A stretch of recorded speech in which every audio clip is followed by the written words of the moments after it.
So it looks like just about everybody's here, but I'm going to go ahead and get started.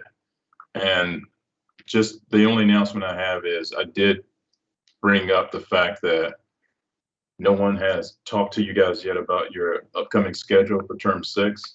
And the response was that, of course, they're still working on the schedule itself because it's kind of hard to determine exactly who will be going where and what are the hours, because some of the sites are strictly this many hours, this many days a week, 1 day a week, 2 days, maybe 3 days, night shift, evening shift. So that's the, I guess that's the really iffy part about it. But he did say, McCarl did say that he will join our team's meeting on next Wednesday. So just be prepared to be on time if you want to get the latest update from him as far as what's going to happen, at least with the clinical side of things. And I imagine that Mrs. Goodman probably will be joining as well because they co-teach term 6, and one day a week is the review course, and that's usually Mrs. Goodman, and then the other days would be McCarl. So that's all that I know, and we'll just have to wait until next Wednesday at 9 o'clock to find out the latest from them. Okay, does anybody have any questions before we get back into the material where we left off? Yes, not yesterday, but Tuesday.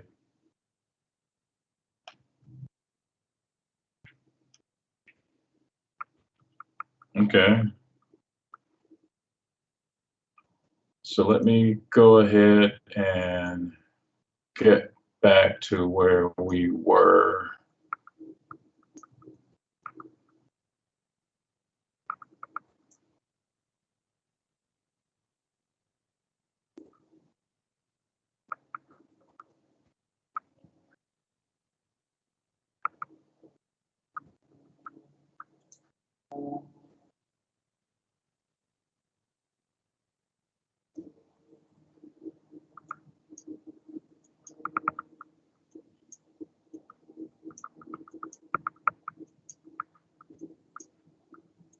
Oh my goodness, bear with me just a second. Teams, there's something, there we go. Okay. All right, now we were looking at just the general as far as like the basic settings with high frequency oscillation ventilation. And I found another video it's a very quick video that a dad shot of his son on the oscillator, just so you can see why they call this type of ventilation. They call it like CPAP with a wiggle, and what that really means is that, back to this image right here. Let me get the presentation going. So back to this image right here where we see, one more adjustment. Windows Inc. Okay, there we go. All right, so right here, this is the picture that's representing the oscillator. Oscillation just means that, that means like you're swaying back and forth or moving back and forth. You look at it as like vibrating or jiggling. And so this is the actual ventilation part. The mean paw, as we see right here, the mean paw is about 25. And on this machine, we're not setting PEEP, but we're setting the mean paw. And so the mean paw is kind of acting like PEEP, more or less, because it is going to improve oxygenation as you increase your mean airway pressure. And so this is also going to be called like the distending pressure, which means that you inflate the lungs and keep this much pressure, is what I guess like a CPAP, keep the constant pressure, keep the alveoli inflated and keep them distended, and then oscillate around that pressure. Oh, I'm sorry, I underlined the wrong mean paw here. This is the mean paw that I'm focusing on right here. So the 30. So you're oscillating around the 30. So the lungs are filled, and then the machine just literally just does this really, really fast, as far as like, 10 hertz or 15 hertz. And the orders will be, in a lot of cases, the neonatologist will a lot of times just say, adjust your amplitude, your amps or your delta P, adjust that until you get wiggled to the umbilicus. So you're just looking to see how far down the wiggling is happening, because not enough wiggle would mean probably not enough ventilation. And you don't want the baby to be wiggling too much either. So the wiggling, if you see it go really far beyond the umbilical cord, umbilical stalk, or umbilicus, if the baby's outside. Now, if it goes really much further down than that, then it might be a little bit too much. But yeah, let me just pre-warn you that the video may be emotional, because it's a dad who's just kind of doing like a little, I guess he's probably like a daily diary, a video diary, to kind of show the progress of his son. But from what I did find, his son did get much better. He got off the oscillator, he got extubated, and he went home, and everything was okay. So let me, where is it? Because it's not on the slide here. I just found it like this morning, actually, when I was thinking about this. I have the link here.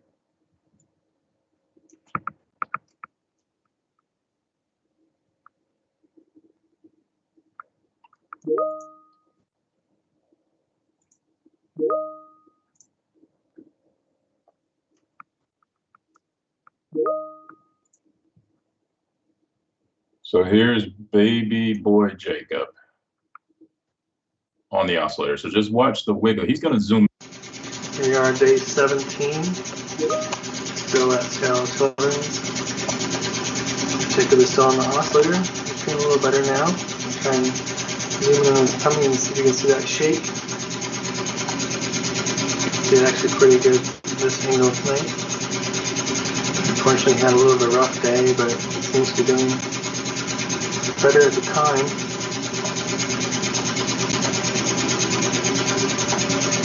Just resting, listening to his music that we have playing for him.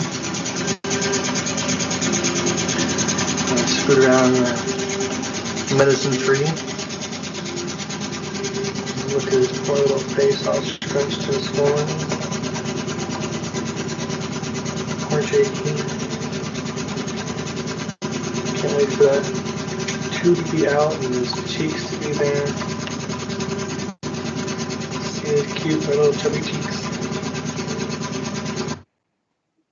Okay, but hopefully, again, the quality wasn't that great, but he did zoom in so that you could see the wiggling that was taking place. And again, you'll have to make adjustments with the the oscillator as needed to ensure that you still maintain the wiggle. And also we'll look at later as far as troubleshooting, there's going to be something mentioned about counting ribs as well to kind of guide you whether or not you have the amplitude set correctly or not. Okay, so CPAP with a wiggle. Then we get into the other type of high frequency, and this is just known as the jet ventilation or high frequency jet ventilation. And what happens with this is kind of like the oscillator, where you've got very, very, very tiny little breaths that are being delivered. But with the jet, it's sending the tiny little breaths down the ET tube into the airways into like these little bursts or like these little pulses of air. And it pulses at a frequency of like, 10 hertz or 6 hertz or whatever it is you set your machine to. And unlike the oscillator, now the oscillator uses that piston to push the air in and then to pull it back out. But the jet, all it does is just shoots the little bursts of gas into the airways, and that's it. So it's not pushing, it's not really, in other words, it's not really inflating the lungs. It's not inflating, and it's definitely not pulling the air back out.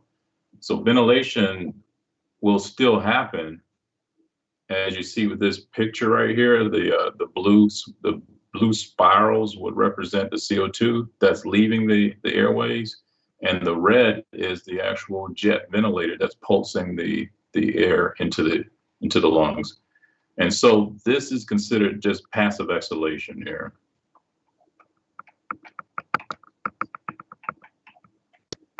And again, the oscillator is active exhalation, it's pulling the air back out. This is just pushing or sending bolts of air into the airways, and then the CO2 just has to leave. It just ends up, because I always think of, at least when I was like studying this the first time, the first thing that came to my mind when I was trying to like follow what was going on is, what if you were playing in the sand, like your child is playing in the sandbox or something of that nature. If you were running in place or just kind of like jogging in place in that sandbox, you were moving your feet really fast, then you're going to end up creating a lot of dust. And that dust is going to eventually rise up because of your feet moving so fast. And this is kind of the same thing that's happened with the jet.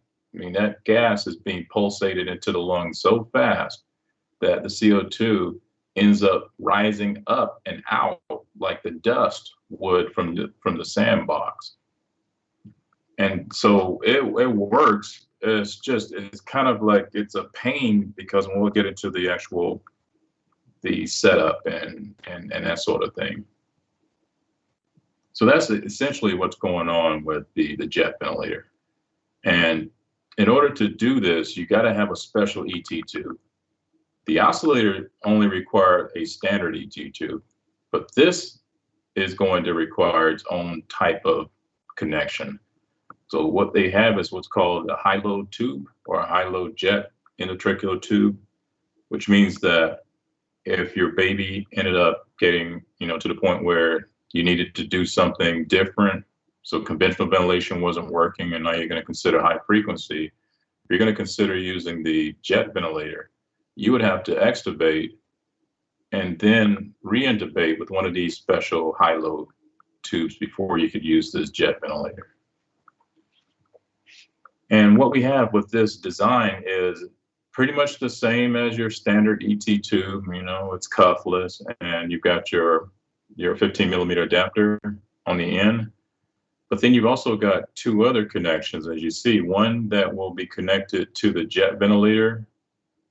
And then this also will be connected to the jet ventilator. And it's just something that's going to allow the machine to be able to keep track of the peak pressures, or the pressures inside of the airway. Okay. And so then, as we know, a lot of times when you come up with the design, somebody else will figure out a better way of doing it and make it easier.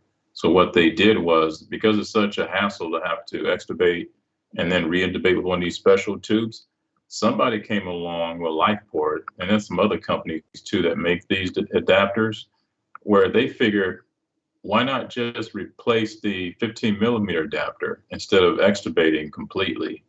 And that way you don't have to worry about having to re-intubate. So you just pop off the adapter on the end of the ET tube, and then you replace it with one of these here. And as you see, it's got everything that it needs to interface with the jet ventilator. It's got the pressure monitoring line, as you see. And then also this will be the tubing, or this will be a line that will connect to the machine. So that's how the machine will send those pulses of air into the airway.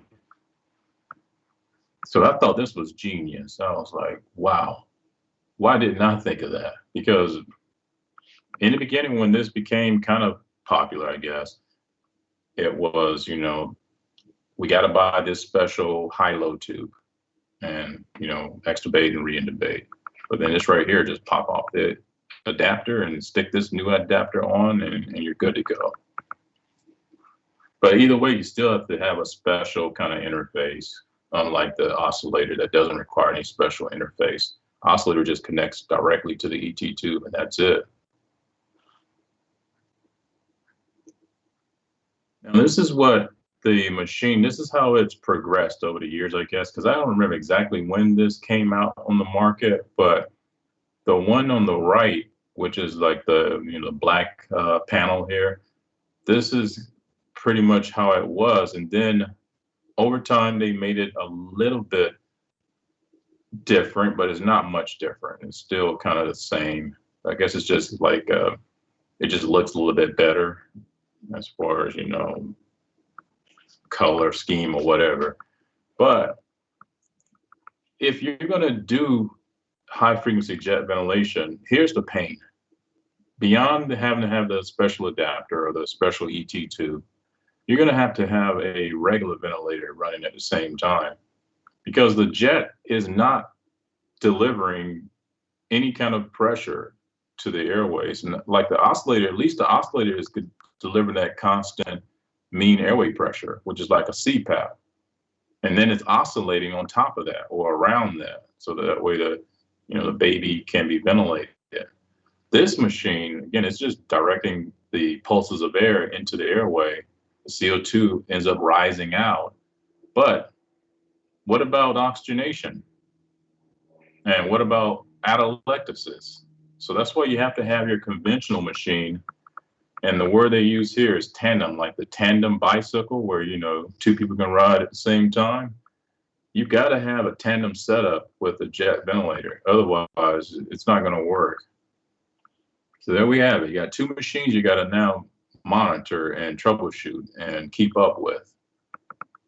And so what you'll do is you'll have this set to however many hertz. So just this panel right here is a little bit clearer, I guess, as you could see what each thing represents. Like this says PIP. So it's keeping track of the peak pressures because of that proximal pressure line that it needs to connect to the ET tube. And then the rate here, it says 420. So we know that when it comes to hertz, if you want, say, like 10 hertz, that would be 10 times 60, which would be 600 cycles per minute. And so this machine, instead of just setting like just hertz, you're essentially setting the how many breaths per minute. And then this right here, this timing valve, or jet valve time. This is kind of like an I time, but not really. And then as you see, there's all of your measured values up here. There's measuring the peak pressure, the delta P. And the peak that it's measuring here is essentially the peak that's coming from your conventional ventilator, because again, this machine cannot generate any pressure at all. But once it's all connected together, then you will have the ability to monitor those things. So it's kind of like you can measure the mean airway pressure, the PEEP, and et cetera on this device, or you can also see it on your conventional machine as well. And then down here in the bottom, this was the trouble area. When this machine first came out, because I remember our hospital, we had much problems. So not much problems. We had many problems with this humidification system. These little water cartridges, they were leaking all over the place. We had towels all on the floor next to the baby's bed, and then those towels they get just soaked, and you gotta like change the towels, and it was just ridiculous. And so that in itself was a reason that most hospitals just didn't even bother going through the trouble of trying to use the machine. And then over the years, they improved that design because it must have been some kind of like flaw in manufacturing or something. But they went back and then they fixed the humidification system, and apparently everything was okay. But still, you're not going to find too many hospitals that are willing to go through all this trouble. They'll just use an oscillator instead. And that just means that if they do have a jet ventilator, it'll probably be somewhere like in a closet, just in case, maybe. But it says here temperature, so of course you got to set it's like a heated humidification kind of system, so you got to set that. And then it does have the ability to alarm, like if there's a problem, especially if there's like a kink, if there's some kind of kink in the tubing, whether it's the ET tube or if it's one of these little tubes that connects to the adapter itself, like especially that proximal pressure tubing, if it gets kinked, then it'll alarm high pressure. And it'll also alarm for like I think this like the heater is going to alarm as well if it's measuring temperature that's too hot or too cold. And so that's pretty much that. And again, everything else, you'll set your conventional ventilator to say like whatever the FiO2 is that you want to deliver. And of course, PEEP, you're gonna have to set it on this machine, your conventional ventilator. And then you're going to have to set a frequency as well. And you may not have to set your frequency normally, like you normally would if this was the only machine that you were using. You'll just probably set it so that the baby definitely will get get lungs inflated ever so often. Some people will say like you're gonna just ensure that the baby gets like a good deep breath once in a while. So that that'll depend as well, because really the jet is going to do the ventilation. It's gonna get the CO2 to just kind of rise out of the airways. So the conventional machine will be more so, again, just to kind of make sure that there is no atelectasis that starts to set in. Okay. Now, what a pain. And so again, as you see, you got your heat humidification system on your conventional ventilator that you're going to be keeping track of as well. So, and then at the top right here, I wanted to point out this right here, and trying to see what model ventilator this is. It's an older, is this by Bird? Either way, the machine that they're using right now doesn't have a built-in O2 analyzer. So if you have to use a machine that doesn't have that capability, you have to use your own O2 analyzer. So this is like your standard galvanic fuel cell O2 analyzer that will be inserted somewhere in line, and it's inserted right here. And in that way, this is like the knob that you would use to set the FiO2.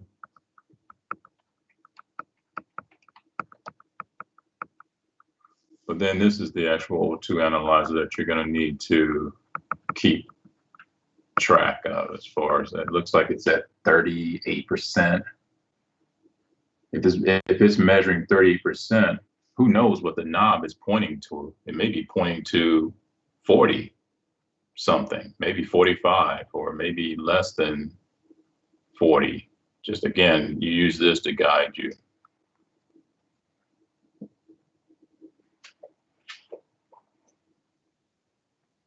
Okay, now volume ventilation. So as we know, it really comes down to how do you want the machine to behave? Do you want it to control volume, or do you want it to control pressure? So with volume control, if you got older patients or older babies, and the older pediatric, then you're probably going to be using volume control in most cases. And if that's the case, then it's no different from, say, an adult. You're going to have to come up with a safe tidal volume. And then you're going to need to, of course, come up with a frequency or a respiratory rate, and et cetera, et cetera. So it's pretty much the same, like if you're going to set up AC or SIMV mode. And then there's some other things about volume control. Constant flow is supposed to be the name of the game. Then that usually means like a square flow pattern, like the instead of a ramp, you got a square flow pattern. But we know that when it comes to configuration on some of these machines, it'll let you choose between a constant flow square or a descending ramp or decelerating ramp. But in general, when you think about volume control, then you're thinking like constant flow for each breath. And it'll be based on your setting. You may set the flow to be, say you've got a patient to pick you may have the flow set at just like 20 liters per minute if it's like an older child, or maybe like 10 liters per minute if it's a smaller child. And then we can't control the pressure and the volume at the same time. So that's physically impossible. So that means that your peak pressures will vary just depending on either the lungs get more non-compliant, or if air resistance starts to increase, it's going to change the pressure. Okay, and it says in the last point here that in volume control, your mean airway pressures could be lower if you look at that compared to, say, like a pressure control ventilation. That could be true, or it may not be true. It all depends. It all depends on the lungs. But overall, I guess in general, we can say that would be, I guess, a good selling point.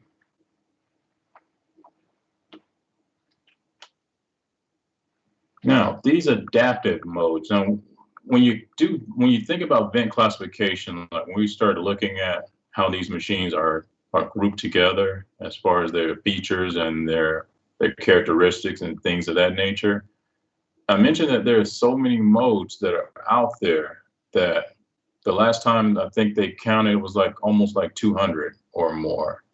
And that means that our basic modes that we learned as far as control mode, AC, SIMV, pressure control, et cetera, that means that when it comes to a lot of models, you're going to have the ability to do a lot of combinations.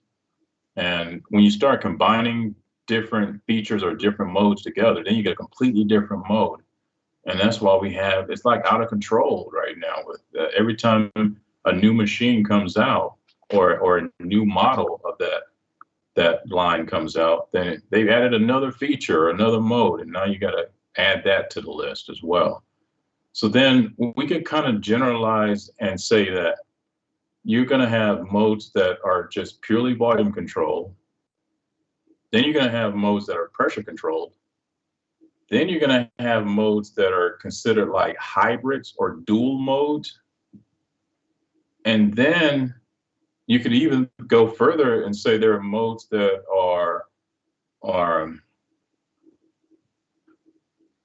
just adaptive. We're going to say adaptive. So it's kind of like you can look at 4 different broad categories, and then you'll see how some of these are intersecting each other as far as like you've got SIMV and then you've added another component with the SIMV so that the machine behaves a little bit differently than just say plain old SIMV would.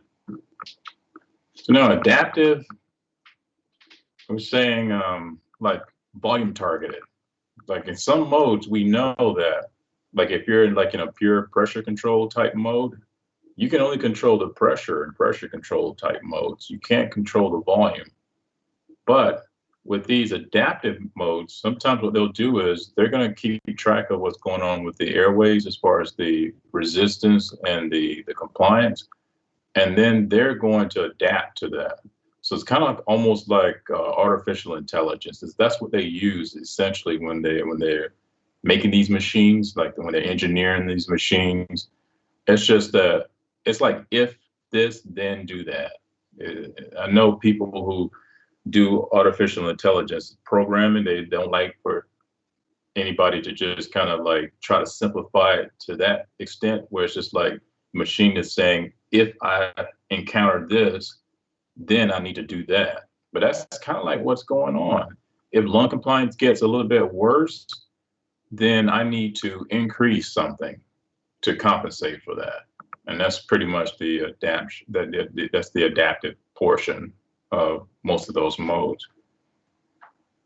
And then of course, when we say hybrid is again, just, you know, you got two things that you pretty much now have added together and they're different, like trying to control volume and pressure at the same time. You got a mode that will be considered, it's a hybrid. And really it's not. It's still not doing both at the same time, but it looks like it's doing both at the same time.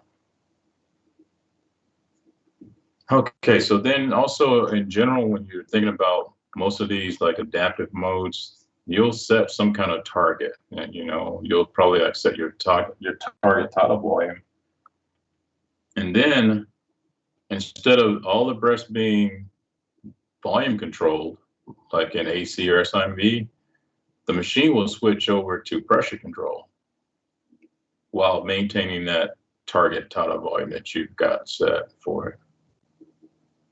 And again, it just continues just to like, it'll just like breath by breath, it'll keep track of these different mechanics as far as compliance and airway resistance.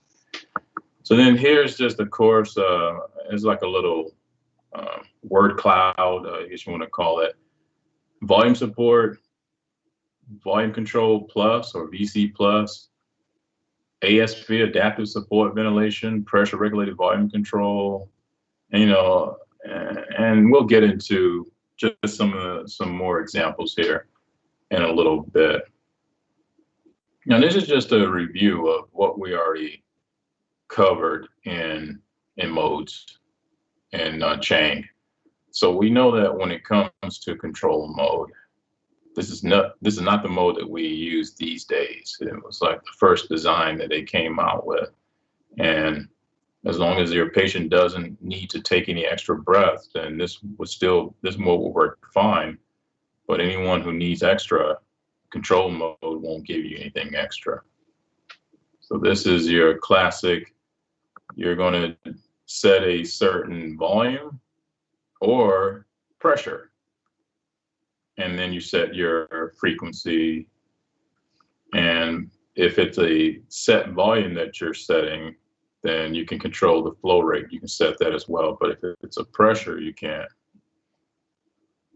And again, if you are having to use a mode like this, you've got to make sure that your patient is not going to do anything at all, because there's going to be a lot of dyssynchrony if they were to try to trigger a breath and nothing happens. And they keep trying and they keep trying, and then the machine delivers a breath right in the middle of them trying. And then it's just a visual just to show you like the three most common waveforms that we track as far as pressure, volume, and flow over time. And as we saw with the pressure graph, if there's no dip below your baseline, it's a time triggered breath. It's just whatever the rate is that you have set, or frequency that you have set, that's how many breaths per minute that the machine knows it needs to deliver. Okay, so all breaths are mandatory. So a mandatory breath, if you remember by definition, would mean that it is machine triggered and it's machine cycled or terminated. And then a trigger is always going to be time, always. So if your set rate is 15, or your set frequency is 15, then the machine knows every 4 seconds it needs to give a mandatory breath.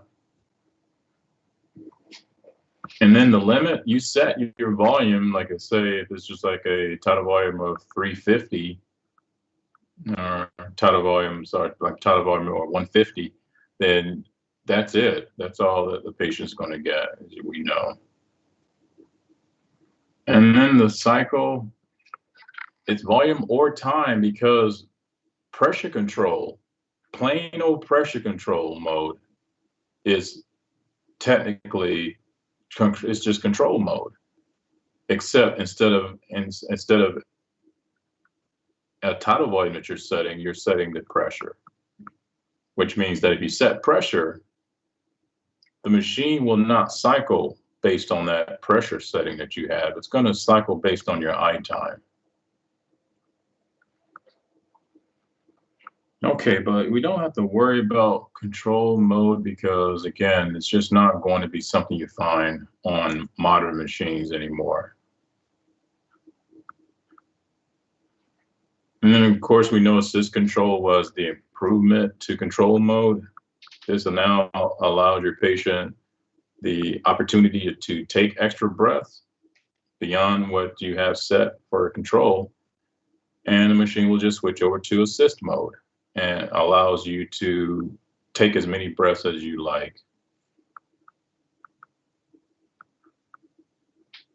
And so when you have assist control, if your patient is paralyzed and not doing anything extra, you now are fully controlling ventilation.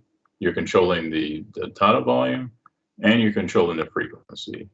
Because the patient's paralyzed, you got a frequency of say 15 set, and they're going to get 15 breaths per minute.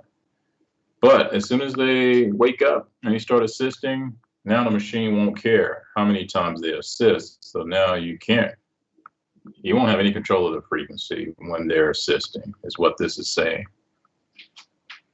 And that could get them in trouble sometimes. If they're doing too much assisting and assist control, then that would create too much ventilation, and then he might end up with respiratory alkalosis. So then we look at just kind of like advantages versus disadvantages here. We know that if it's volume that you're setting in assist control, and which is what you're doing, then that means that you know that each breath is going to be that volume, no matter what. The machine will not at one point give more volume, or another point give much less volume than what you have set. So that's kind of like your guarantee that you know that they're going to always get this tidal volume that you have set. Or like in the case of like pressure control, the pressure is going to be pretty consistent to what you have set. Okay, and of course this means mandatory breaths and assisted breaths. So all the patient triggered breaths or assisted breaths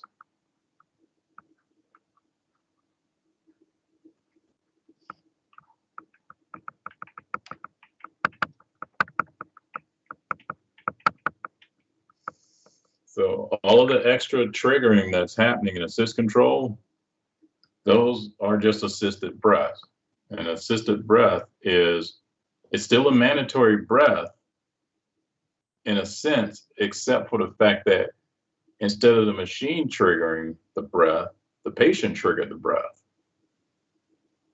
And the machine is helping. So if the machine is doing any kind of helping at all, it's also the reason why we call it an assisted breath. So just always remember that there's never going to be a spontaneous breath generated in assist control mode. A spontaneous breath would mean that it's all patient. The patient initiated it, the patient cycled it, and also he or she took as much or as little as they wanted with that breath. And then as far as the disadvantages go, again, if you've got someone in assist control mode and they start doing a lot of assisting, because of the fact that they can't manage how much volume they get with each breath like they could with a spontaneous breath, that might end up causing them to go you may end up blowing off way too much CO2. And then they could end up, of course, with respiratory alkalosis. And then even some cases, like they say hyperinflation, but mostly it's the alkalosis that you're going to possibly see in these situations.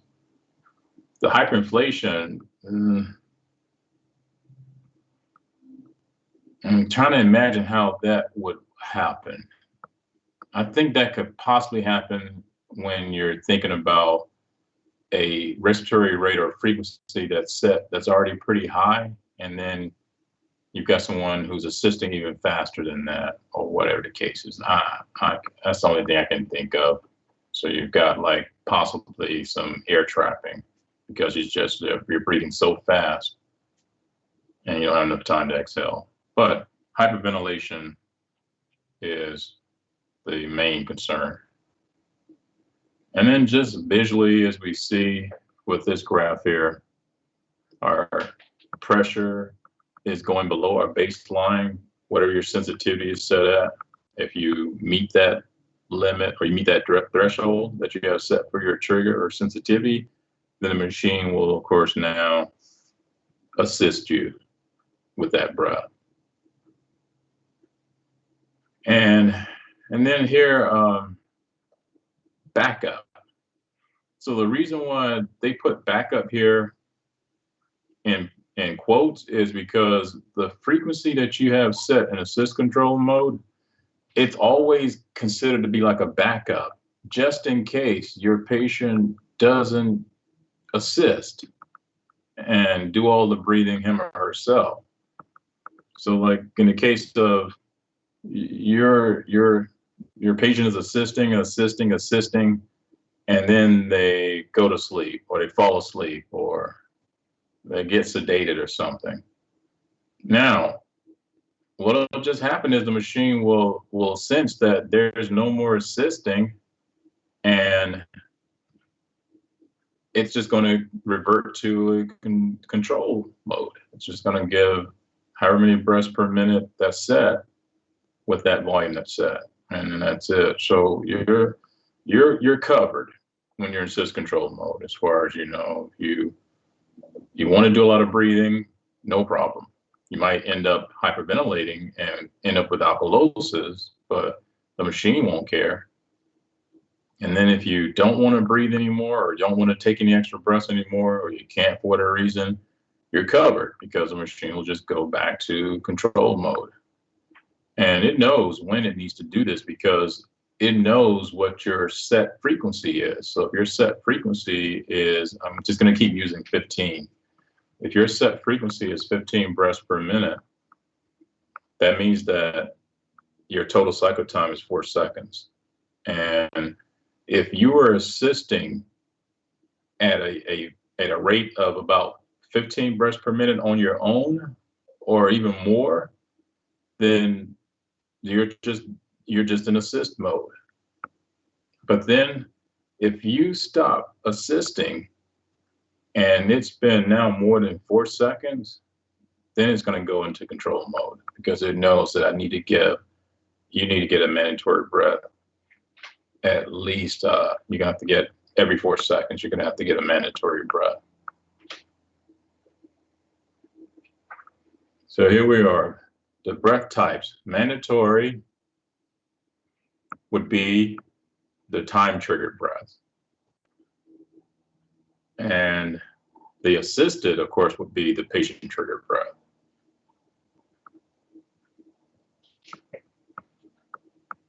And then your limit is always going to be volume because you set a total volume in assist control. Well, I don't want to say that because we can use assist control with pressure control. But for this example that they have here, because they have a volume versus time graph here, so we're going to go with this and say that you're setting your tidal volume. So we know we're talking about purely volume control here.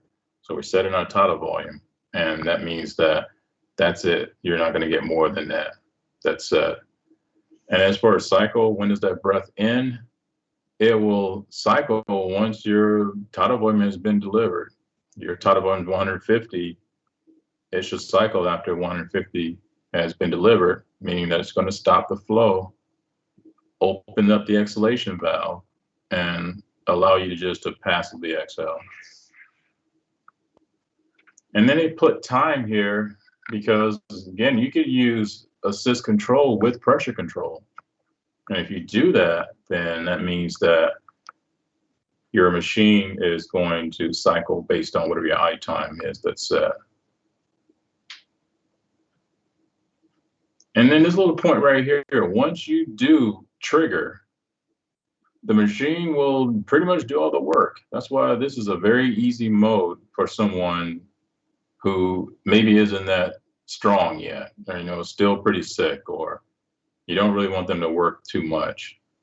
They'll call this like a resting mode, especially like if you're weaning and then you got your patient too tired and you want to kind of like get them back to a resting point and help them out, then you would place them like in an assist control type of situation. Machine taking over, that's the assisting part of it. That's why it's an assisted breath. And then if you stop assisting, then again, it just goes back to control mode and just will do all the work. Now, machine does all the work of breathing. Now, this is a throwback to the equation of motion for the respiratory system. Now, just remember that the simplest way of just looking at that equation of motion for the respiratory system is between you and the ventilator, you both are going to be responsible for overcoming the airway resistance and the elastance, or you could just say compliance. And the airway resistance, I already said airway resistance. And so, yeah, just look at it as if you are assisting, now you're doing some of the work, but in assist control, the machine is going to kind of help you out a lot.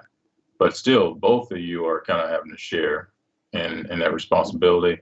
And then when it goes back to control mode, now it's all the machine that has to overcome your airway resistance and your lung, the elastance and that sort to get the breath to be delivered into the airways. All right, so better patient synchrony, or better synchrony, because the machine will switch back and forth as it needs to, from assist mode to control mode. Assist, control, depending on you, the patient, and your efforts that you're making. And then the rate or the frequency determined by your patient or the backup rate. Again, here's the word backup. So when you're giving a report, 9 times out of 10, when, or you're getting a report, the person who's handing off to you, if they're telling you about the ventilator settings, they're going to probably use the word backup rate instead of just saying just like rate of 10 or rate of 15. They'll just say backup rate of 15. But again, we know what that really means. It just means that no matter what, they're always going to get that rate that you have set. They'll get it, or they'll get more if they're assisting.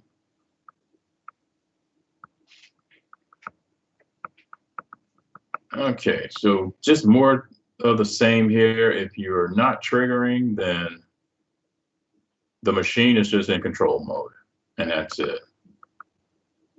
And then if you do wake up and start assisting, then every breath will now be assisted instead of just a time triggered mandatory breath.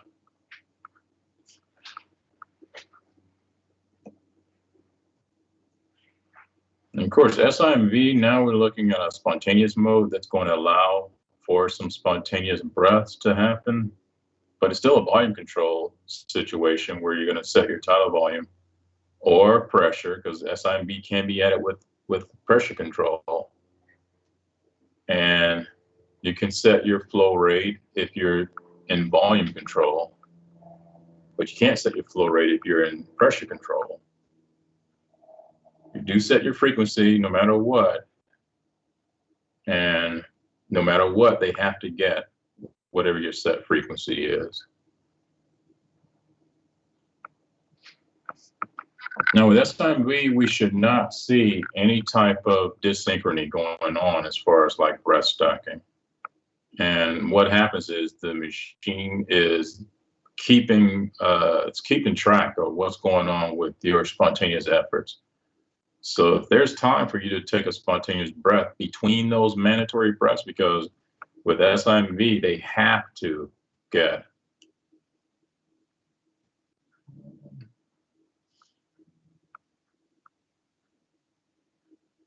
requirement.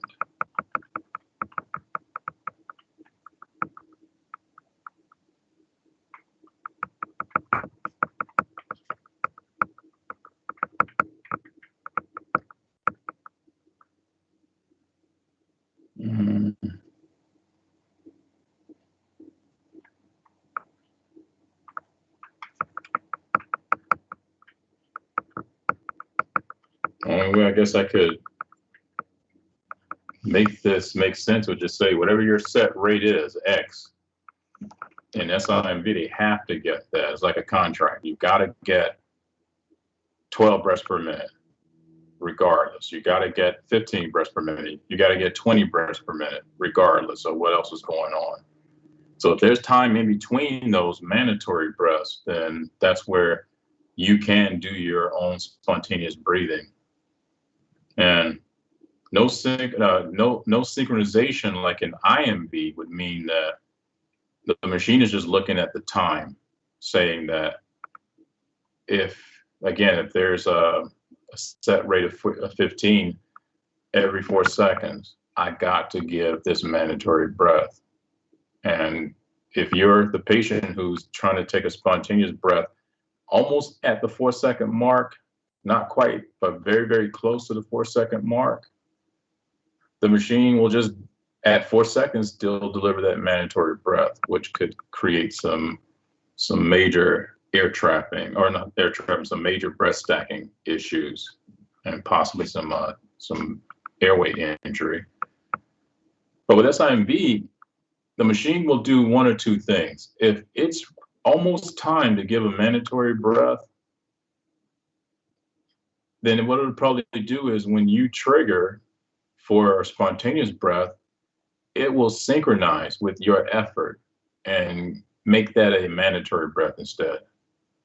So that way there's going to be no guessing as far as like, will this be enough time for the patient to finish his breath before I give a mandatory breath?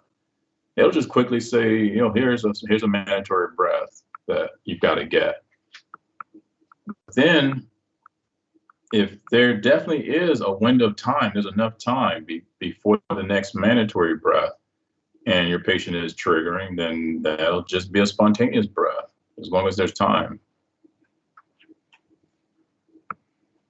Now, advantages, of course, the whole point of SIMV is to get more work going for your patient. Your patient is now going to have to work and use that diaphragm, because with assist control, the only muscles that they're really using is, the muscles that once they start to try to take a breath in, they're just going to like make that effort to breathe in. And we set our sensitivity at like what, -2 if it's pressure triggering. It doesn't require a lot of effort to generate -2 of pressure. So that's why the machine will, sense that and just assist you with that breath. And SIMV, when you're taking a spontaneous breath, it's up to you to pull that gas into your lungs to actually take the breath, which means that there's more involvement now with your muscles instead of just triggering. You got to trigger and pull in the air for each of your spontaneous breaths. So that's your partial support or partial ventilation. Machine is doing still its job with the mandatory breaths, and then all the other spontaneous is your work. Can be good for weaning, but again, a lot of places just don't even bother because of just the takes time, and the more time that it takes to wean in this mode, the more tired your patient probably will end up getting. But still, it's still in the books as far as you know. It's a mode that can be useful for weaning, especially when it comes to reconditioning those muscles and getting that diaphragm active again. And then disadvantages, if you got someone who's got a very high drive to breathe, for whatever reason, whether they're in pain or they're hypoxic or they're anxious, they're running a fever. So anything that's going to increase their need to breathe faster and breathe more, you know, they're still going to end up possibly, you know, they could possibly end up like overventilating, or if you got, say, someone who's not quite ready to do that much breathing themselves, or they're not quite ready to do that much spontaneous breathing, and you have your mandatory frequency set at a very low rate, that might wear them out, and they may start having to work harder, much harder, and they just won't be able to support their breathing that way. And so that's just kind of like one of the things. If you push them too fast, then they may wear out when you're in SIMB mode, even though there's a mandatory rate. But partial support is just saying that you're trying to make the machine do much less work and make the patient do more work. And that's just the thing. It's kind of like you have to kind of use your best judgment a lot of times to see, is this really going to work out? Or are they showing you signs that they're having to work too hard to do their own breathing in this IMB? So then just visually here, how do we recognize, just looking at the graph here, that this has to be some type of spontaneous mode? The main giveaway is just looking at, like, say, like your pressure versus time here. If this is your peak pressure, we don't have a value here, but we see that this peak pressure and this peak pressure is a whole lot higher than that peak pressure and that peak pressure. So as I've been saying, tiny little breaths here would 9 times out of 10 would, I mean, not going to say 9 times out of 10, 10 times out of 10.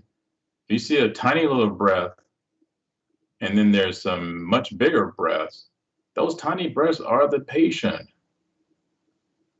Only if your patient is yawning, they, like on a spontaneous breath, they yawn, that pressure may go as high as a mandatory breath pressure, or it may go even higher. Just depends on how deeply they're breathing in when they're yawning. But the rest of the time, they're going to be tiny, because as I've also said, when you're breathing spontaneously, unless you're really, really active, you're not taking deep breaths. Like, imagine like you're just sitting around watching TV.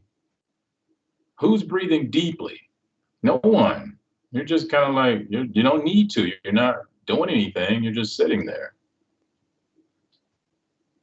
So it kind of means the same for someone on the ventilator. Unless their demands go up for some reason and they go up tremendously, their spontaneous breaths are going to be small compared to these mandatory breaths. So that mixture, as you see, like the small and the large, that's one sign that there's got to be an SIMB kind of a situation, or at least a spontaneous mode. And then you look at your volumes. So once again, tiny little peak pressure equals tiny amount of volume. A bigger peak pressure means a much bigger volume, and so forth and so forth.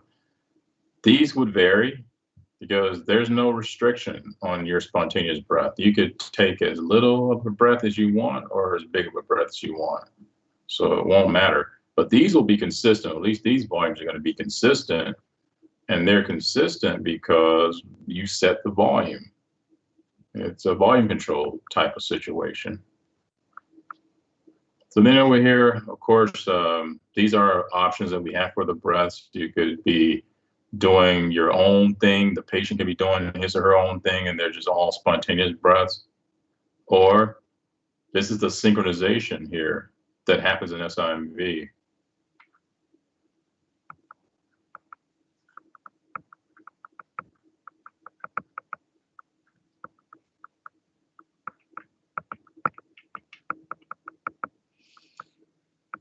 So that synchronization is what's going to mean that, like right here, what if this was the patient trying to take a spontaneous breath? Like if you saw a little dip right here, then instead of seeing a tiny breath, you see a big breath. So that would be the machine synchronizing with you so that there's no breath stacking that will end up happening. And that's going to be now just converted into like an assisted breath instead of a spontaneous breath. And then of course, mandatory, just, it's time to give a mandatory breath. So it's a time trigger. Machine knows that it needs to give a mandatory breath at this time, every 4 seconds or whatever. And then the trigger, of course, your patient options, as we know, in any mode where there's some patient triggering going on, which will be pretty much any mode with the exception of control mode. You've got either pressure or flow. And that'll be up to you. Most machines, as you've seen, will default to flow triggering, but then at some point you may need to go back and change that from flow triggering to pressure triggering, or vice versa. And then in purely SIMV, like volume control SIMV, you set the tidal volume, so that's the limit. It's volume limited. Okay, well, let's take a 10-minute break and then pick back up with the rest of these modes here.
Okay, so moving on.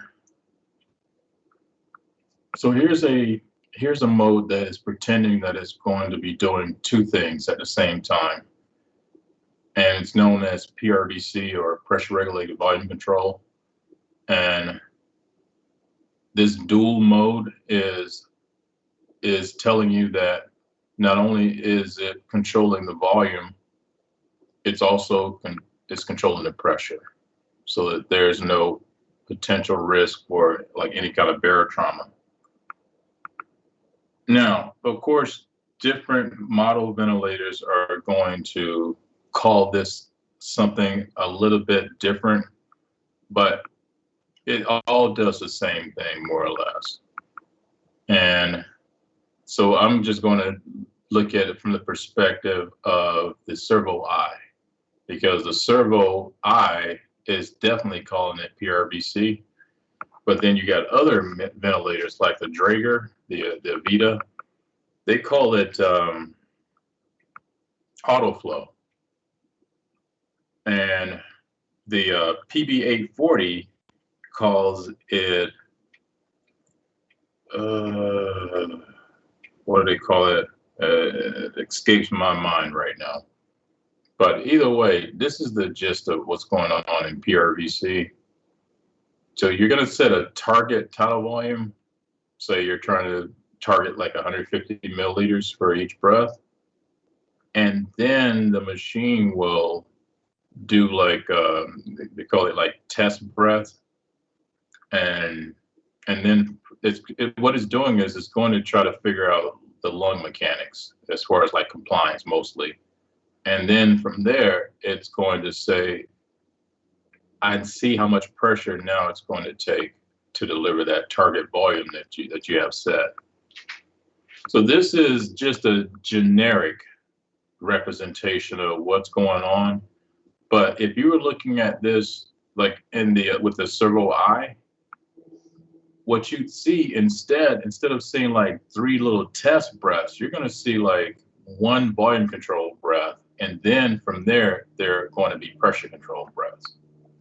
So then what that would look like is, let me just write servo I, because again, they didn't really make this really any particular ventilator brand at all. They just kind of did a general overview of what this would look like.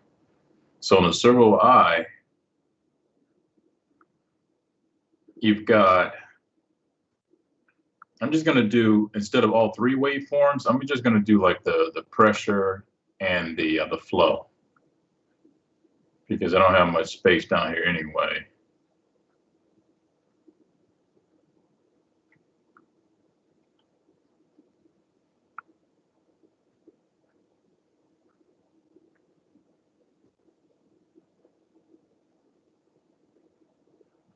So this was pressure, and this is flow.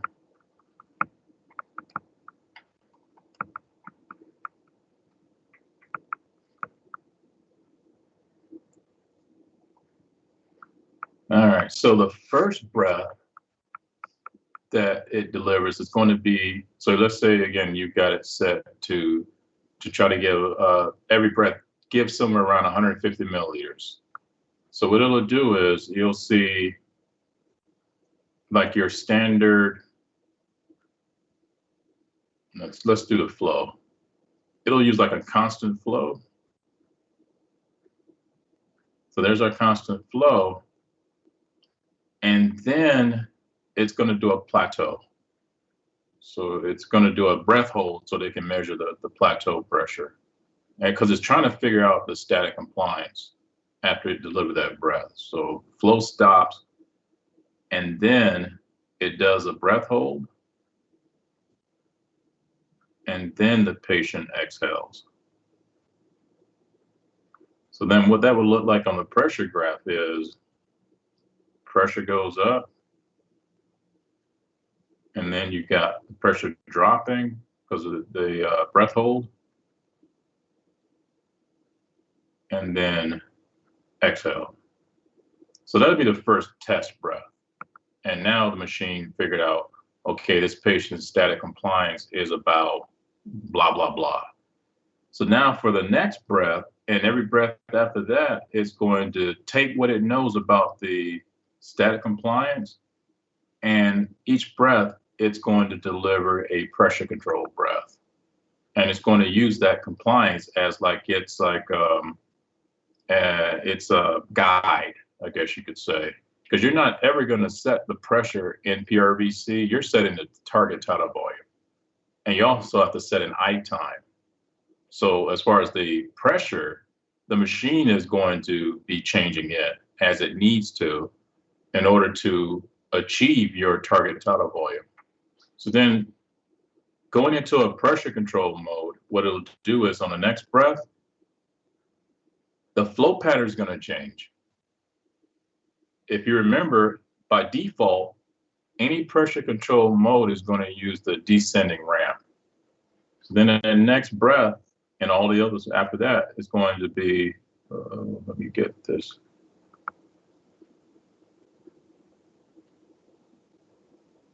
Something like this. Which means that the pressure, it's going to be a pressure plateau. That's characteristic of, good grief. That's going to be characteristic of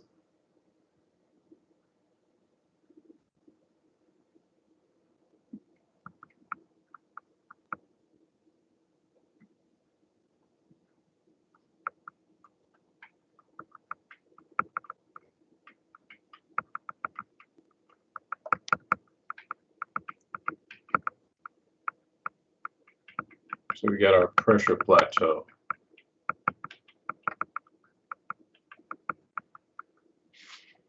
And then this right here, this was a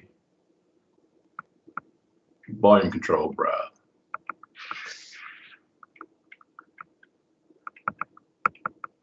So that was this test breath.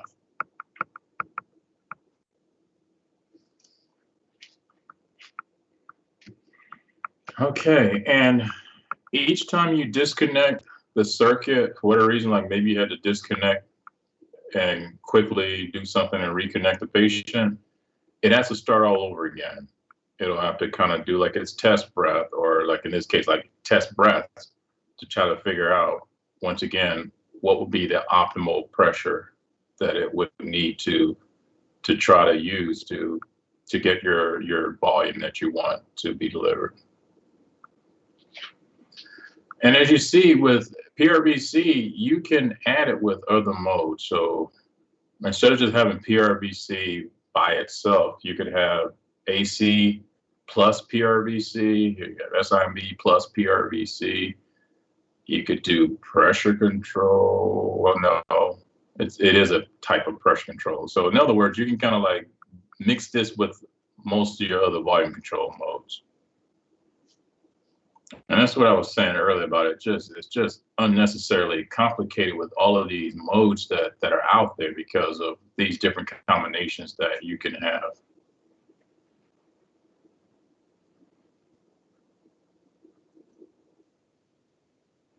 A volume guarantee, just as the name itself is implying, you're trying to always make sure you're getting a certain amount of volume with each breath.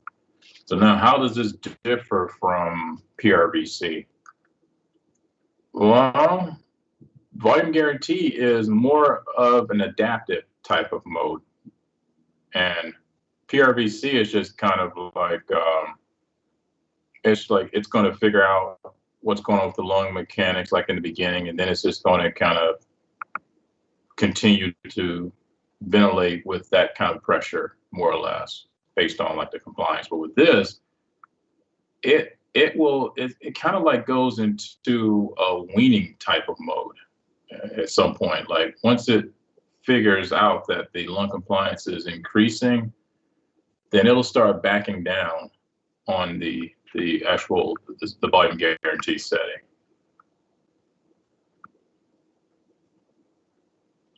And when you have something like this, it works pretty well when it works, meaning that babies don't have cups around their ET tube.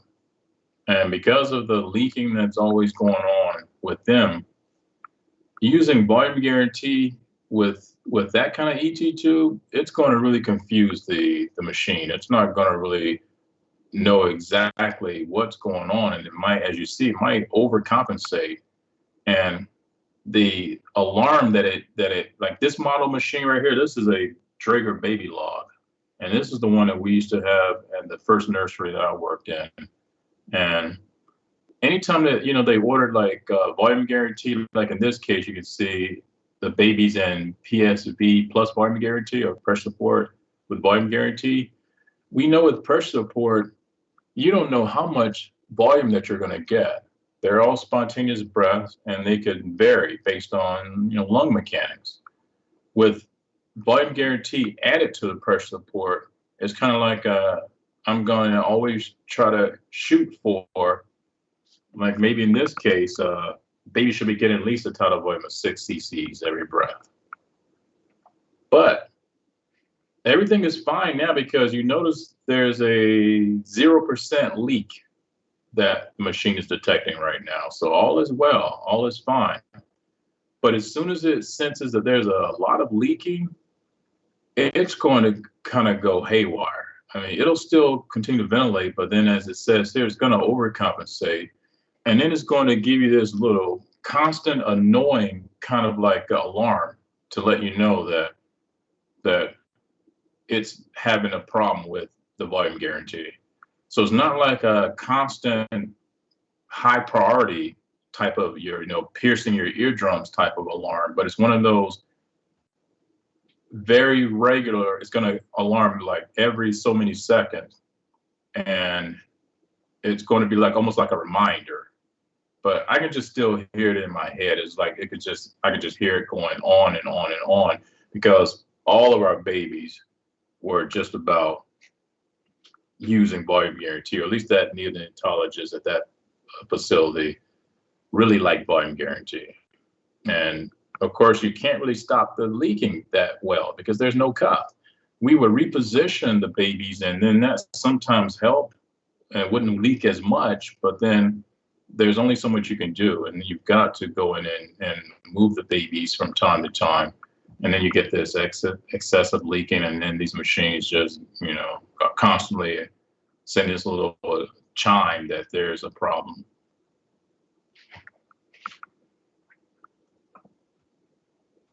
Okay, and CPAP is CPAP. So we know that CPAP is a baseline pressure, meaning that what do you do when you exhale? Do you go back to 0, or do you go back to a higher number, like a CPAP of 5? You're going to always be somewhere around 5. But CPAP is continuous, so that's on inspiration and expiration, unlike PEEP, which is only going to be active on exhalation. So CPAP, as PEEP does, will help to improve oxygenation, and it does that, of course, by keeping the airways distended, and that in turn ends up increasing your overall FRC. And when we think weaning, most times we're thinking about CPAP. As far as the spontaneous breathing trials, most times it's going to be CPAP, and CPAP with maybe a little bit of pressure support added with it. Because if you truly are ready to be weaned off this ventilator, you'll be able to prove that by maintaining your own ventilation and being breathing on your own in a purely spontaneous mode like CPAP. And then over here, well, I'll just start with a picture here first. So here we are. You have to set a trigger. You have to set your sensitivity in CPAP. And it's purely spontaneous, so no mandatory breaths at all that are being generated. But if you want to take a breath, you got to let the machine know that you want to do that, which means you got to set a sensitivity. And in this example here, whatever this number represents, I'm just going to arbitrarily make it 5 here. So there's your constant pressure of 5. That is your baseline. And then your sensitivity, maybe it's set at -2 and or -0.5. That now, when you trigger,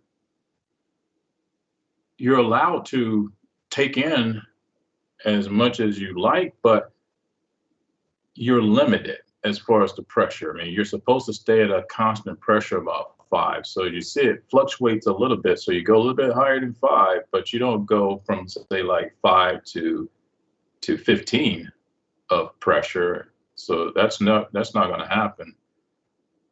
And depending on, of course, your efforts and your lung state, your mechanics and things of that nature, the volumes would be variable because they're all spontaneous volumes. Some can be big, some can be smaller. And so as you're triggering the machine and you're breathing in, as you exhale, you're going to go back to your baseline of 5, but you'll be at a higher baseline temporarily until you take your next breath. So that's why it does this. So it looks kind of like your standard tracing that you would expect to see when you're looking at pressure versus time, except as you see, they're saying right here, this whole moment right here would represent you are now exhaling. And until you exhale completely, you'll be at a slightly higher pressure than your set CPAP. But again, this is not unusual. This is what you expect to see happen. So then over here, CPAP and PEEP are both baseline variables. They're pretty much the same as far as the effect that they're going to have on the lungs. They're going to both cause your FRC to increase. And it's just that CPAP is continuous. And people go back and forth with this. Some people will say that it's a mode, and others will say, no, it's not really a mode at all. But for all of our purposes, we've just called it a mode. Working on the PB840 or the Peer-to-Bed 840 ventilator, you notice that company did not really want to call CPAP a mode. Instead, if you want to set up CPAP, you've got to choose spontaneous. And then you, of course, set your CPAP based on your PEEP setting. And then you'll have other machines where they may give you an option that says just straight out CPAP. And you'll select that and then enter in your values and so forth. But whatever you believe in, whether you believe it's a mode or you don't believe it's a mode, you can't argue that PEEP is just a extra feature that you add with a lot of other modes.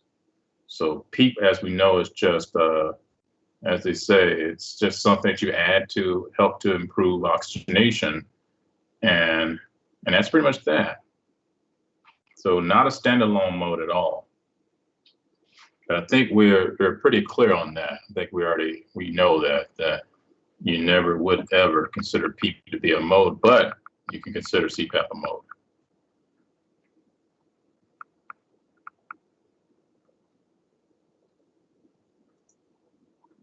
Pressure support, as we discussed, can be added with another spontaneous mode, so that every spontaneous breath, you'll have some pressure support to help you out, or it can be a mode completely by itself. You just have to go in and set it up as pressure support mode. And no matter what, it's got to be a patient triggered breath. In order for pressure support to be active or to be activated, it has to be a spontaneous effort. In other words, if you're using pressure support with SIMV, pressure support does not work on the mandatory breaths or the assisted breaths. It only works on the spontaneous, and that's it. And then each of those spontaneous breaths are going to be pressure limited because you set the pressure. You set pressure support of, say, 10, then the peak pressure for that spontaneous breath won't be any higher than 10.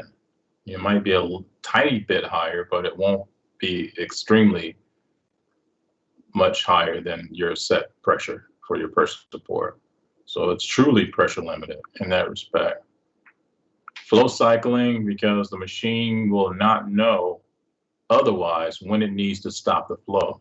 As you're breathing in, because you're not restricted, you can take in a tiny breath or a huge breath. And because of that, the machine will just have to keep track of how fast you're breathing in. So most machines are going to kind of like default to say that once the flow slows down to about 25% of the peak flow, so in the beginning, the breath was going in as fast as it was going to go in. And then the lungs got full, and the flow starts to slow down. So it's just trying to find that moment in time when the flow has gotten to the point where it's about 25% of what it was in the beginning of the breath. And then it stops the flow and then it cycles. So of course we do use pressure support to help these patients out to overcome all of that resistance between the ET tube and the ventilator circuit, and even the ventilator itself, trying to get the air from the ventilator with all of its internal workings and components and valves and switches and et cetera. That's another source of resistance. So you got to sometimes use the pressure support to really help these patients overcome that barrier. And then also, anybody who's working really hard, a lot of times all they really need is some pressure support if you're in a spontaneous mode. And then the disadvantage that we have here, flow cycling will not work as well as it should if there's a leak. So once again, your neonatal ET tubes do not have cuffs. They do not have any cuffs because, as we know, that would not be safe to have a cuff on the end of that tube and inflate it for a newborn whose airway is already fragile to begin with. And also, it's not that large. So because of the leaking that will happen with their ET tubes, if they're in pressure support mode, you may have to do some adjusting. Most machines, especially like the Pyrenees Bennett 840, they will let you adjust your flow cycling. Let me just write another point here. PB840 has a feature, it's called eSense.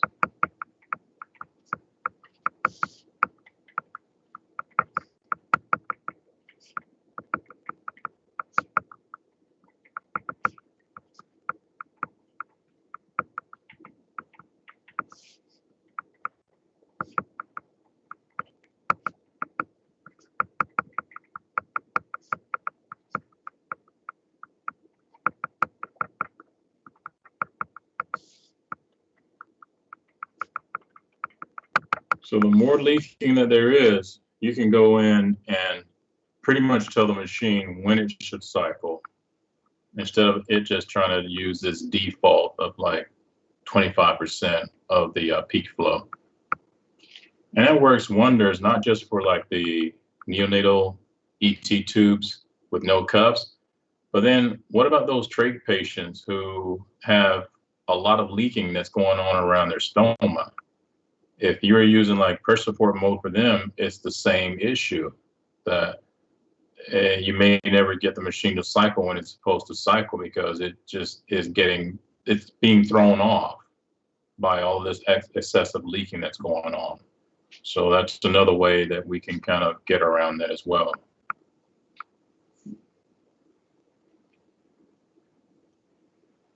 Now, pressure support ventilation. So we're talking about pressure support as a mode now. not just pressure support added to the SIMV, but just pressure support ventilation mode. What that would look like? Well, the first thing that I see here are these pressure plateaus. Any kind of pressure plateau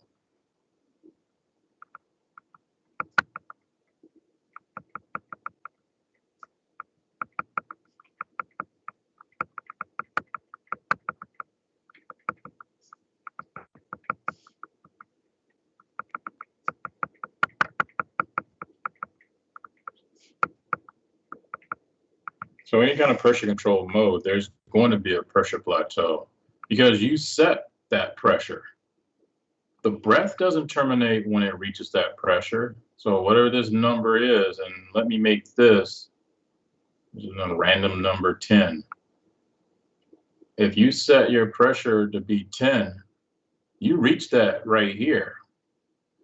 If you cycled at this point, you probably will only get about that much volume, which is why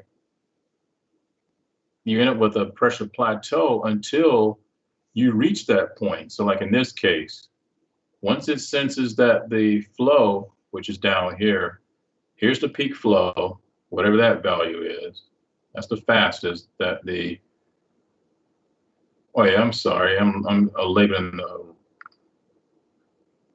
yeah, I'm okay. So here's the fastest right here, that the flow is going in.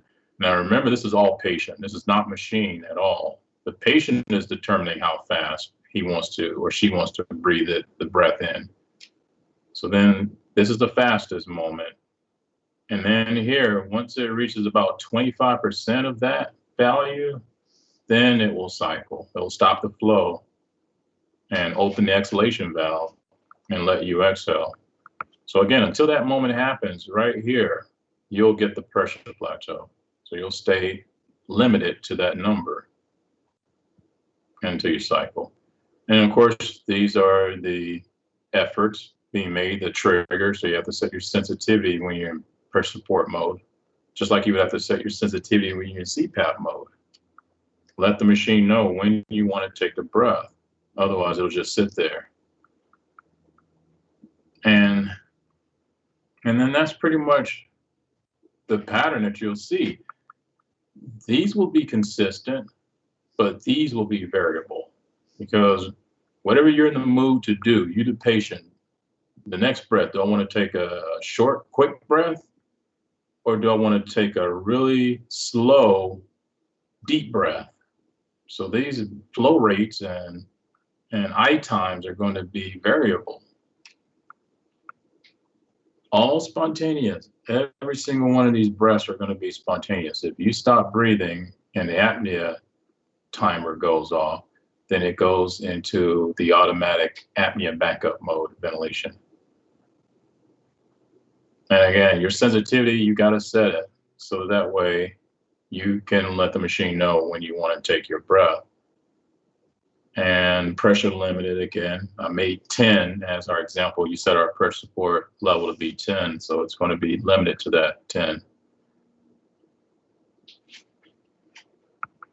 All right, so here at the bottom, after you initiate the breath, you the patient, you trigger the machine, then this is where the pressure limited comes in. It's going to let you take in the flow, but you're never going to be allowed to go much higher than your set limit of, like in case of this right here, 10.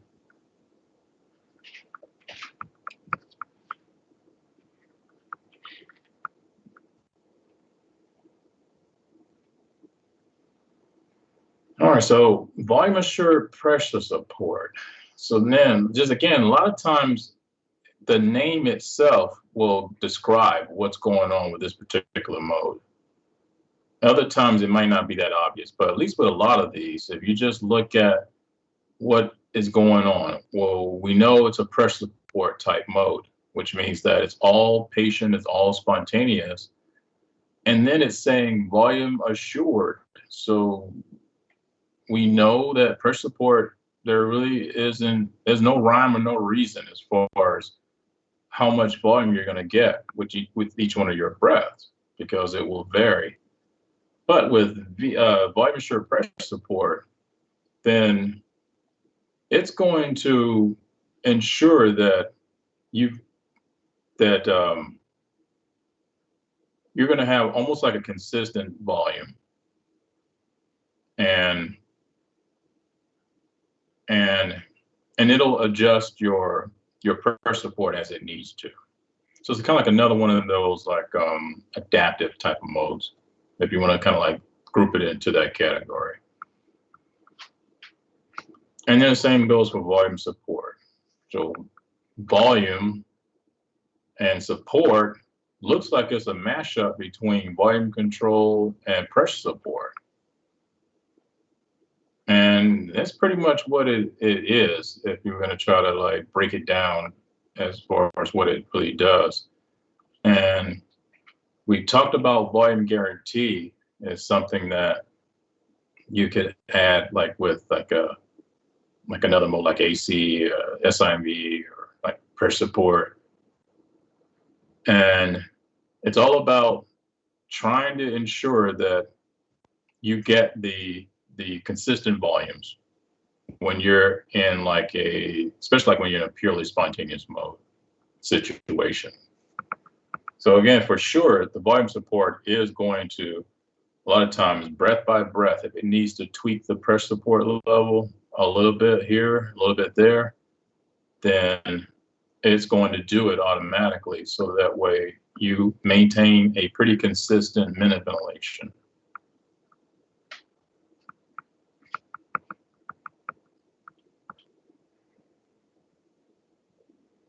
Now, NAVA is almost like, compared to some of these other modes that have been invented, NAVA is kind of like some space age type of leaping forward in technology kind of thing.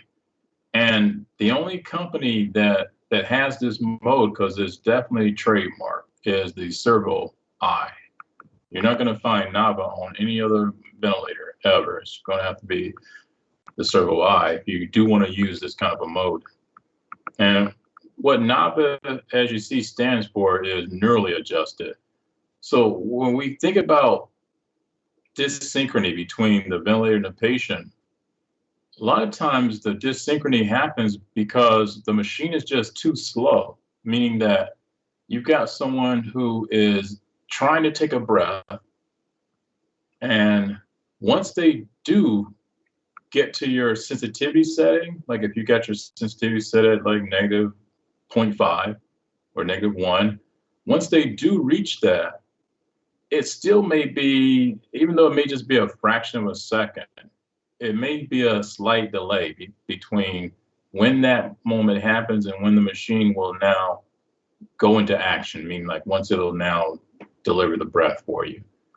And for some critically ill patients, that little delay is going to make the difference between them being in sync with the machine or them getting way out of sync with the machine.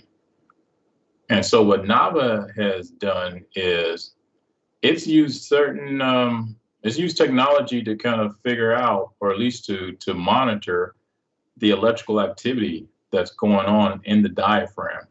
So it's almost like, even before your muscle responds, so you've got your signal that's traveling from the brain to the diaphragm through your phrenic nerve.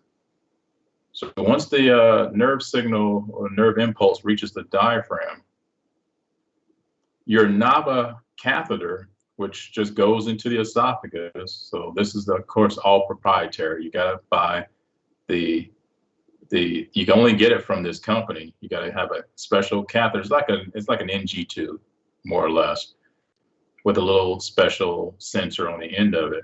And once you insert it into the esophagus, it's sitting right there behind the diaphragm if it's in the right place. So that way, as soon as that nerve impulse reaches your diaphragm, the NAVA catheter is going to pick up on that electrical activity. And then it will quickly send that information to the ventilator and say, this patient is about to try to take a breath. and then it will deliver the breath. So then that essentially cuts out any kind of delay between the patient effort in taking the breath and the machine responding by giving a breath.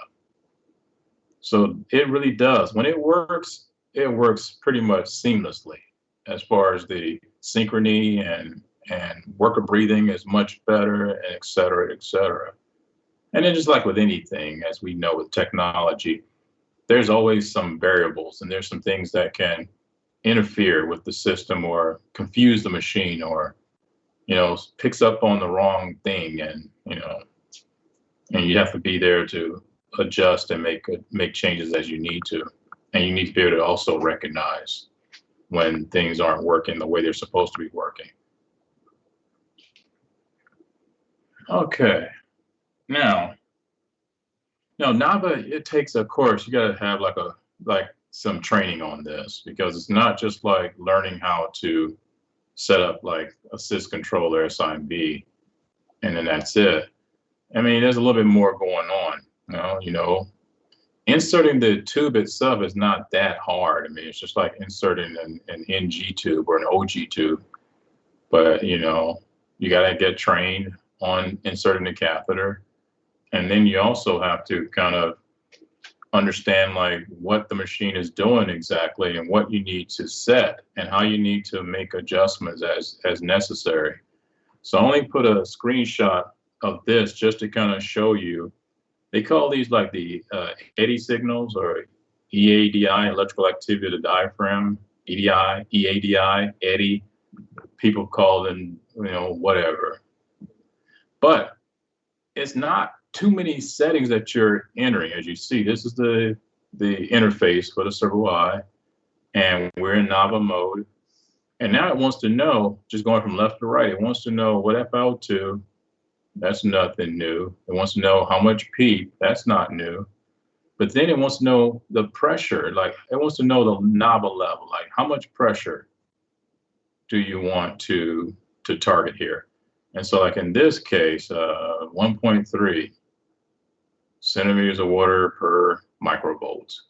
Again, because it's looking at electrical activity, over here to the side, it's kind of showing you what happens as far as when the machine is sensing the electrical activity and when your patient has taken a breath. It's kind of like it's looking at the these differences here as far as like here's the voltage, here's the standard pressure.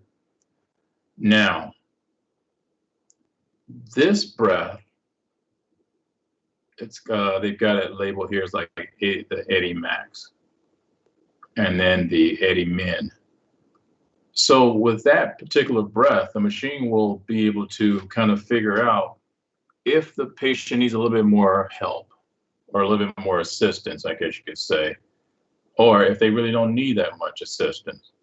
Because it really does come down to effort. Like if they're having to work a little bit harder, their work of breathing is going up a little bit more, then the catheter is picking up on the signal.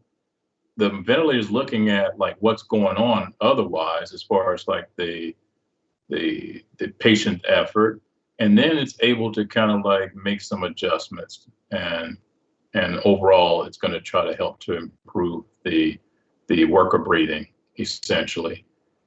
And it's it's a lot more going on. I'm just trying to really simplify, but I know it's not probably making a lot of sense. It's just one of those things where if your facility is going to be using NAVA, don't worry, you will get the necessary training that you would have to have before you would even be expected to know how to interact with this kind of mode and make adjustments and that sort of thing.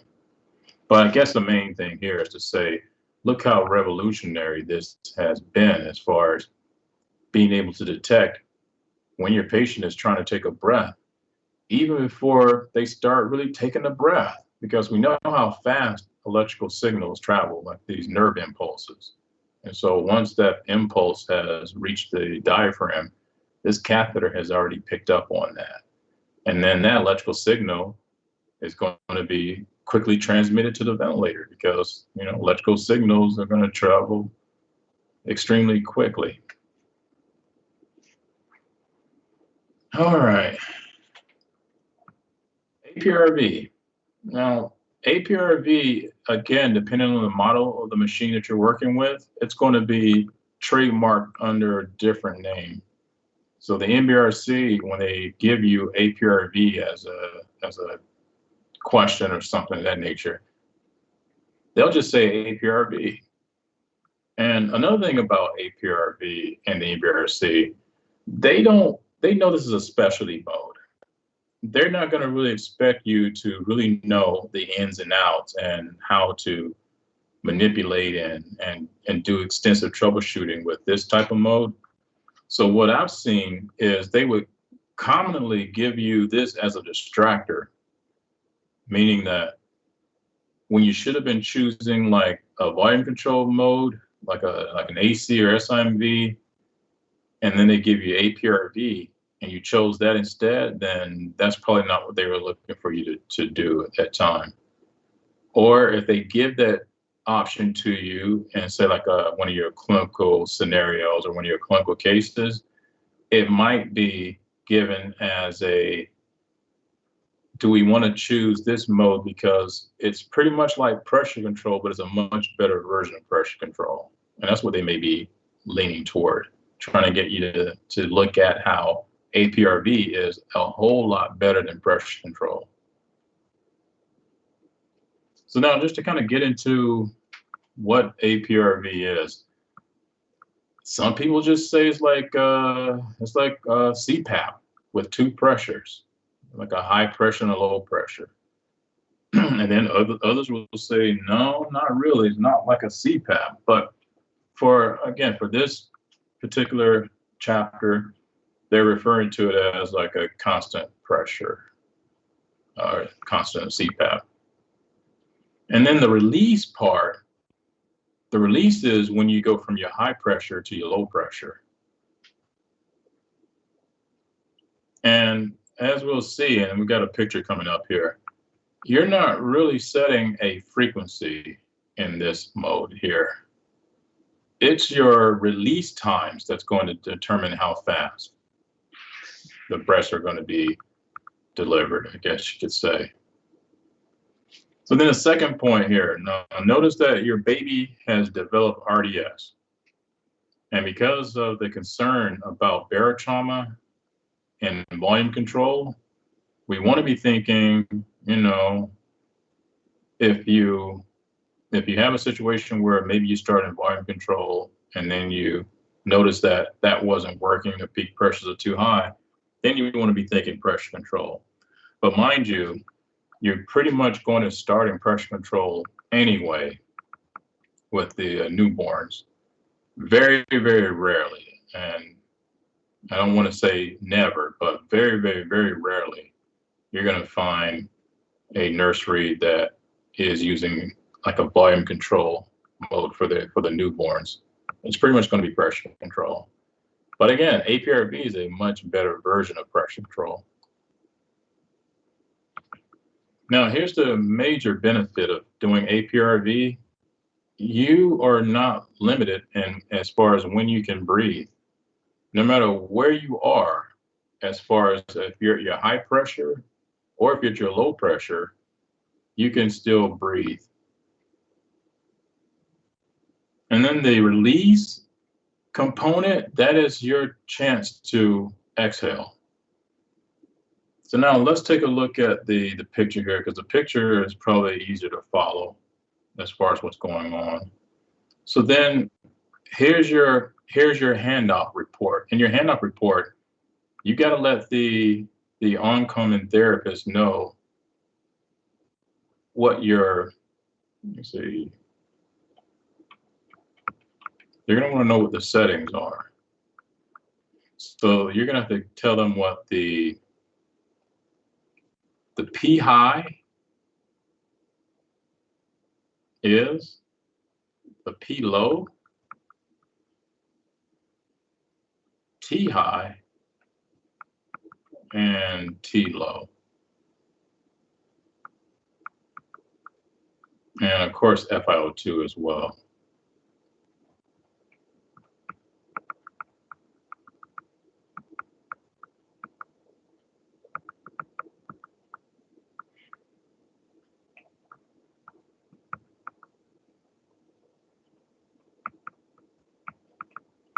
Okay, so now what does that mean exactly? So with this picture here, this is of course pressure versus time. Let me see if we could estimate and fill in some numbers here.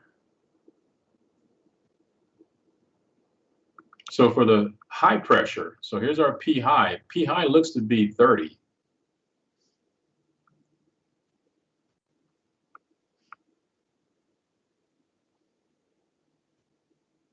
And then our low pressure usually is 0.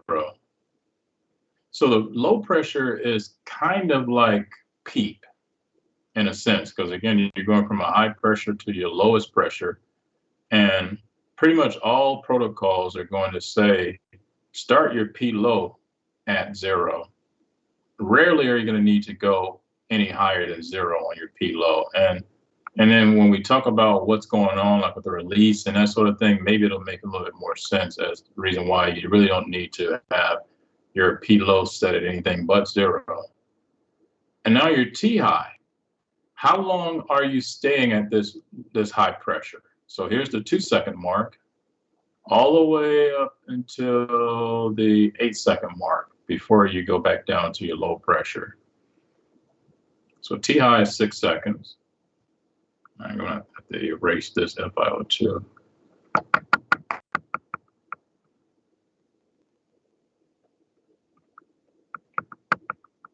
And then once you do drop down, where the machine lets you drop back down to your low pressure, how long are you staying at the low pressure?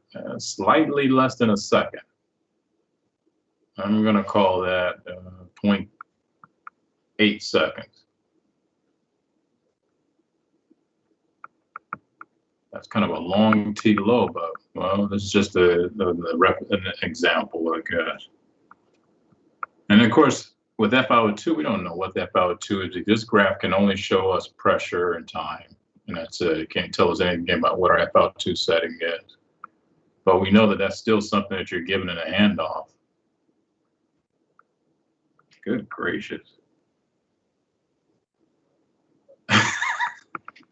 You know what? Technology.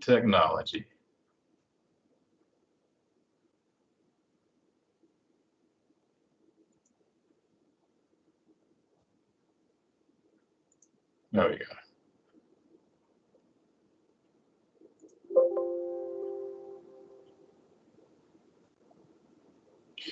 All right, well, this is a good time for a break because I'm having some issues going on here. So now it's going to stop my whole presentation because I clicked the wrong button here.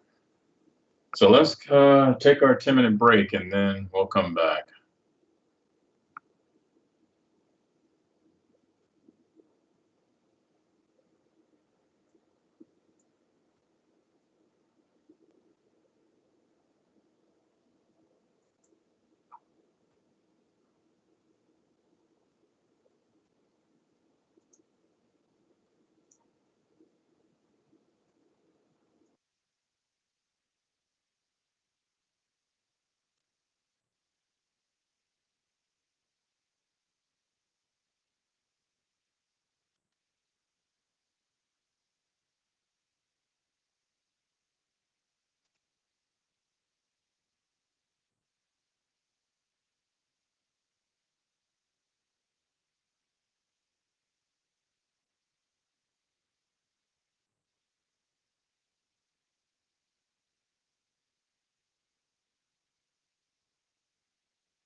All right, so we're gonna try this again. And I gotta stay away from these corners here, these borders. So we had our APRV settings. So we had our P high, P low, T high, and T low. And of course, whatever that 502 is. And P high, we say, is it looks like it's 30. That's 0. This is about 6 seconds. And this is about, I'm just saying, about 0.8 seconds.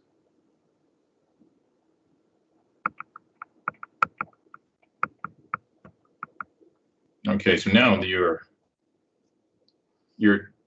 T low is pretty much like your E time, right over here.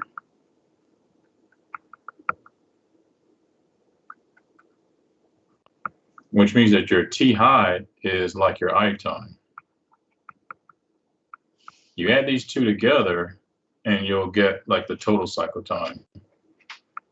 And so 6 plus 0.8 divided into 60, and then it'll tell you your frequency or your respiratory rate. And so that means that if you're trying to change your respiratory rate, you're going to have to change your T high. Now, the whole point of doing APRV is you're trying to maximize alveolar recruitment. So what this essentially looks like is you take a deep breath and then you hold it for about 6 seconds.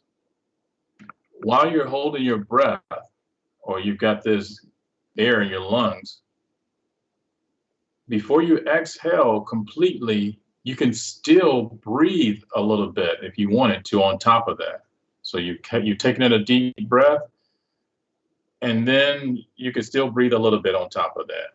So that's why they've got these little fluctuations here just to represent that during this 6 seconds of the breath hold, your patient could still breathe. And that's why it's so comfortable for them, because ordinarily, if they weren't allowed to breathe when they're at this high pressure for this longer period of time, it may be very uncomfortable. And then after your 6 seconds, the machine will allow the pressure to be released. So in other words, exhalation valve opens, and now you just passively exhale. And then you go all the way back down to 0, but you only stay there for a short period of time, so that way you don't really lose your recruitment. You don't want your alveoli to completely deflate, and then now you're dealing with atelectasis all over again. So about half a second is usually good. And in this example, they made it about 0.8 seconds, which is still okay. But the longer that you have your T low, the greater the chances of your alveoli becoming de-recruited again. And you're going to develop just atelectasis, which is probably the reason why you did APRV in the first place. So going back to like the RDS, with RDS, there's definitely going to be some oxygenation challenges, and there's going to be some atelectasis. And then this right here, doing these crazy inverse ratios, like this is going to be almost the equivalent of like a 7-to-1 inverse ratio, or like an 11-to-1 inverse ratio. But again, it's comfortable because, you can breathe here, you can breathe down here if there's time, and it just kind of repeats like this over and over again. Very minimal sedation is needed compared to, say, like pressure control. With pressure control, that is completely foreign, and it's just so unnatural to try to breathe the way that pressure control has the patient breathing. So it usually requires, of course, a lot of sedation and maybe even paralytics. But with APRV, very minimal, because again, they're not going to be restricted on what they can do.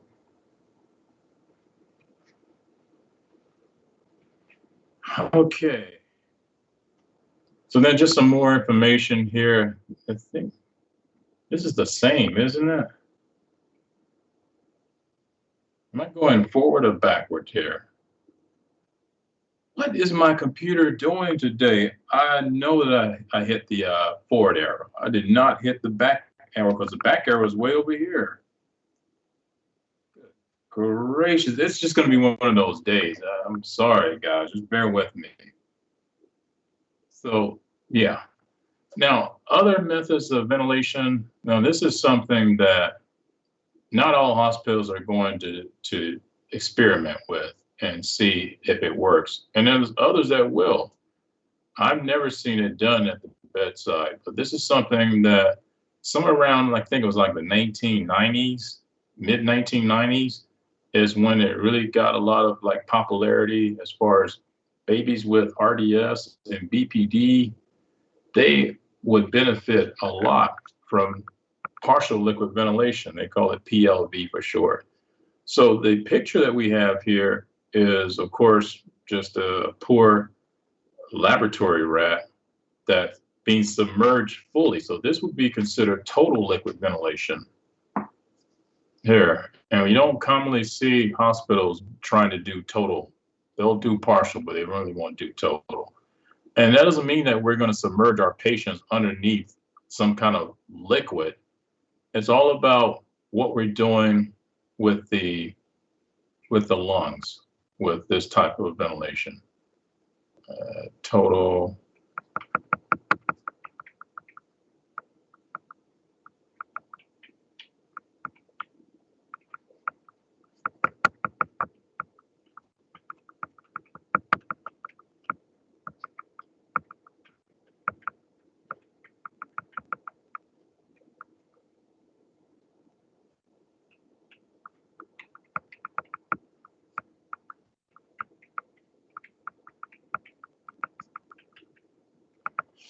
Okay, so the concept here is try to find some way to really improve the O2 carrying capacity of your gas that you're delivering. So when the ventilator is delivering a breath, and we know whatever your FiO2 is set, the oxygen may be diffusion limited because of what's going on with the particular lung pathology, especially like with RDS or meconium aspiration syndrome for whatever. So if you could use some type of liquid like this perfluorocarbon, this is something that they've been using in radiology for a while. FDA approved this stuff like years ago. So what will happen is if you take a liquid like this and you insert it into the lungs, now when the ventilator delivers the breath, with the oxygen, this stuff really absorbs the oxygen, almost like it could carry like nearly like 10 times as much oxygen compared to just like water. Because inside of the lungs, we know there's water vapor. And once the O2 reaches the alveoli, it's got to diffuse through the water, that little thin layer of water in the alveolar membrane, and then it will diffuse into the pulmonary capillary.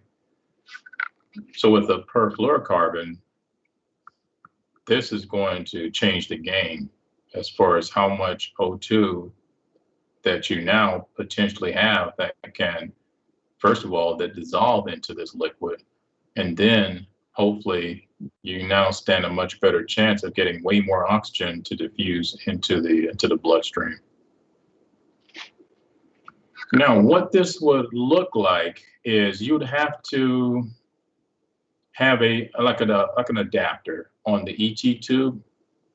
It's just like something that's going to allow you to be able to connect a syringe, like a little port or something. And then you will inject your PFC or perfluorocarbon, because there's different types of perfluorocarbons that they could use, but they will insert that into the ET tube, a certain amount, and then just let the ventilator continue to do its job. So we're not going to flood the lungs with this substance, but we're just going to add a certain amount. And then because this stuff will evaporate over time, you'll just have to, on some particular schedule, go back and add a little bit more until, of course, you don't have to do it anymore. Maybe your patient has made a pretty good recovery or has started to do much better. And that's pretty much PLV. Is you're just going to have to, based on whatever schedule, inject this substance into the lungs. And so that way, instead of just the water in the lungs that's going to absorb the oxygen, you got this substance which is going to absorb way, way more oxygen than just the water would. All right, so again, back to this, the poor lab rat here, the mouse. They have this guy completely submerged in a type of perfluorocarbon to see if, he can still survive, and he does still survive in this kind of like a, I guess you could say this is TLV, even though they don't have him connected to like a ventilator, but he's still able to breathe.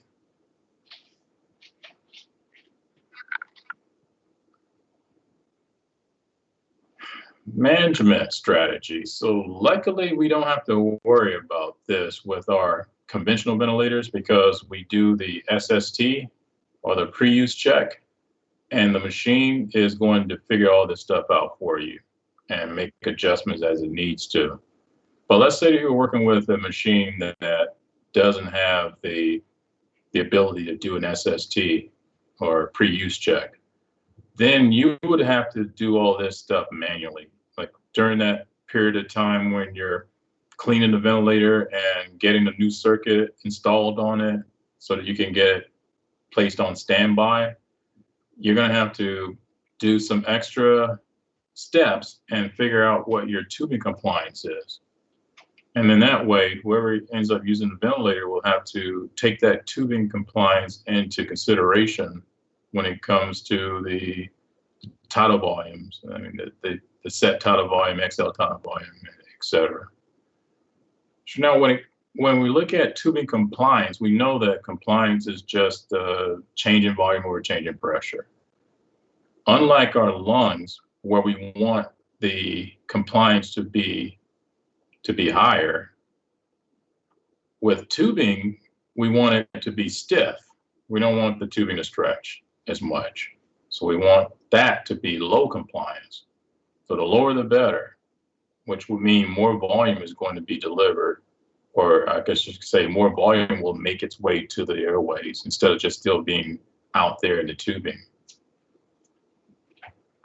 So here's an example where they didn't go through all the actual steps that you would have to do to figure out the tubing compliance. They just gave it to us and said that our CT, or tubing compliance, is for every centimeter of water, the tubing will stretch and end up trapping 6 milliliters of gas. So the example they gave us here is if your tidal volume is set at 100 and the peak pressures are 10, then that would mean that out of that 100, 60 of it is still going to be in the circuit, and the other 40 will reach the lungs. So that's something that's like a considerable difference between what you have set and what really makes it to the airway. And you would have to adjust for this. So in other words, if the orders are to set your tidal volume at 100, and you're using one of those machines that, again, can't be pre-use checked or SST because it doesn't have the ability to do that, like it's one of the older legacy model machines, then what you'd have to do is you'd have to really, if you really want 100 to be delivered, you'd have to set your tidal volume to 160. And that would compensate for the 60 milliliters that ends up getting trapped in the circuit. But again, with these machines, if SST passes, it already knows what the tubing compliance is. And whatever you set your tidal volume to be, it's going to automatically adjust. It's not going to show you how much is adjusting. It's doing it all in the background. So that way, all you really see is my tidal volume is 100. And then you'll notice that your exhale tidal volumes are going to be pretty much 100 as well. But technically, that tubing is stretching a little bit. And how much it stretches, of course, it depends on the grade of plastic, and each circuit is going to be a little bit different, even though they come from the same manufacturer. So again, that's why it's so essential that you do your pre-use check or SST, so that way the machine will be ahead of the game and it'll already know what it needs to do to make the adjustment. If you change your circuit, like when you have to do a circuit change, now, does that mean you have to do another SST? Not necessarily. We make assumptions. We make the assumption that if you're buying the same circuit or using the same type of circuit from the same company, in that batch, they're all probably going to have about the same tubing compliance. And that means that if you're doing a circuit change, because the one that you're using now is dirty and it's time to be changed, or your VAP protocol is saying, make sure you keep your circuits changed when you need to change them. You're not going to have time to do another SST. You can't just tell your patient to hold on while I run through an SST because I put on a new circuit. So you'll just have to just go with it and say the machine is going to still try to compensate for that stretching that's going to happen with that plastic tubing.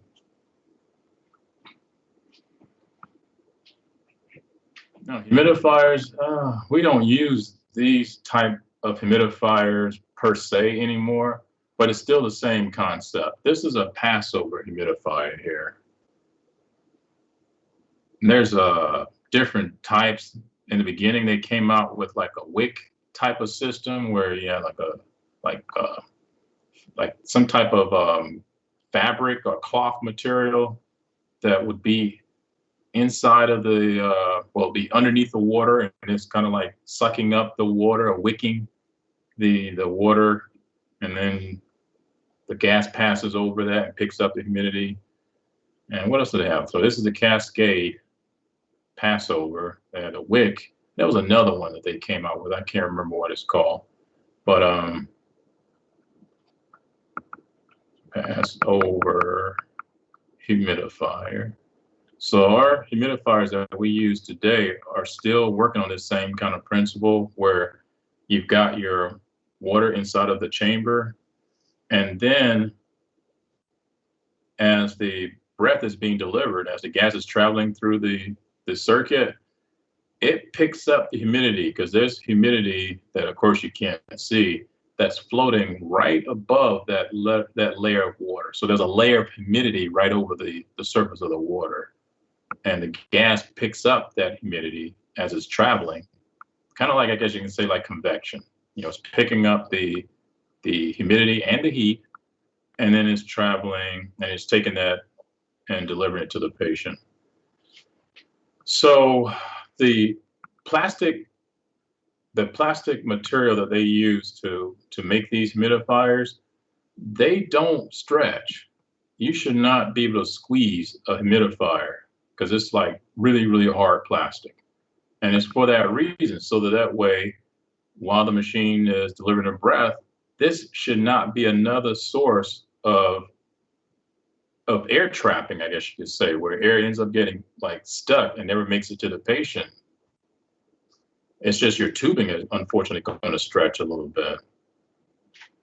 And this right here, this is also really not our concern these days. This is kind of really referring back to like the older generations of humidifiers where you would have to set your temperature a little bit higher than what you want. So what happens with these heaters today, you say the temperature to 37 degrees. And that's it. The machine will know what it needs to do to ensure that the temperature is still about 37 degrees once it reaches the airway. And of course, that's made possible by the temperature sensor or the temperature probe. In the beginning, in 277, our first lab, we were identifying which side of the circuit is inspiratory and which side is expiratory. And we were looking for that part of the circuit where your temperature probe would go. And that's always going to be, of course, the inspiratory limb of the circuit. And if you have that connected to the heater will now automatically know when it needs to heat it up and when it needs to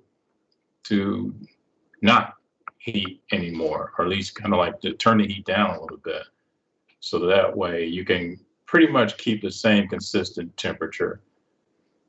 As the gas is traveling through, now on the inside, we know that it's whatever degrees, like in this case, but again, this is like using older technology, but let's just go with it. So the heater has heated up the water, and now we're sensing a temperature, at least the machine, the humidifier is sensing a temperature of 50 degrees. And relative humidity is just that. The gas has a potential of being this much saturated with water vapor. The absolute humidity is literally how much water is in that air or in that gas. How much can you measure? So like in this case, if you were to take a liter of this gas that's at that temperature, you would end up with 84 milligrams of water in there. So it's like the absolute content of water in the gas, or at least in this case. Now, 50 degrees and on the inside, but then the room temperature is much cooler. So because of the cooler temperature versus the warmer gas temperature on the inside, there's going to be some rain out or some condensation that's going to happen. And because of that issue, this temperature starts off much higher to anticipate this drop in temperature that's going to happen as the gas is moving through the tubing. And then by the time it reaches the patient, notice that the relative humidity still is 100%. So it still has the potential of carrying, it's 100%, it still has the potential of being 100% saturated with water vapor. But look what happened to your actual content. 84 minus 44 is telling us that about 40 milligrams per liter of water ended up raining out or ended up falling out. And now it's just in the tubing. And we're on target. So we've got our temperature matching body temperature or core body temperature, 37 degrees. We've got relative humidity 100%, and we've got an absolute humidity of 44 milligrams. Now, these right here are the three characteristics of alveolar air. This is how things happen naturally. Like when we breathe in and our nose, our conchi, etc., they start to warm and humidify the air before it reaches the alveoli. By the time the air does make it to the alveoli, it's been heated up to 37 degrees because it's on the inside of the body now. It has the potential of being 100% saturated with water vapor. And if you measured it, it would be 44 milligrams per liter. This is the same constant that we use in the alveolar air equation. We minus out the water vapor. So we do the barometric pressure minus the partial pressure of water vapor. Then we use, wait, no, I'll take that back. I'm sorry. Scratch that. That's 47. I'm getting way ahead of myself. But these definitely are the three characteristics of alveolar air. And your humidifier is supposed to be trying to reproduce those same characteristics. Now, to get around this problem, because again, this is an example of like old school when there were no heated wire circuits, but all they had was like the cascade heater here, or the passive humidifier, and then they would have to definitely increase the temperature so that way by the time it did reach the airway, it was still pretty much close to what it should be, or what it, as far as body temperature and et cetera. All right, so whose law is really behind this? It's got to be Charles's law, because Charles's law will say that if the pressure and the mass is constant, so pressure didn't change, mass didn't really change, then temperature and volume are going to be inversely related to each other. And when we think about this volume of gas that's traveling through the circuit, as it cools down, the volume itself is now getting smaller. Did I say inversely directly related? I didn't want to write Charles's law out here because it wasn't mentioned in the reading, but I wanted to just talk about what's going on with the rain out. So as the gas gets cooler, it starts shrinking. And if it shrinks, there's not going to be enough room for all of that water.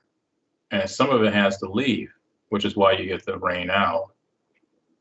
And vice versa. If the gas starts to heat up, it expands and it can hold even more water.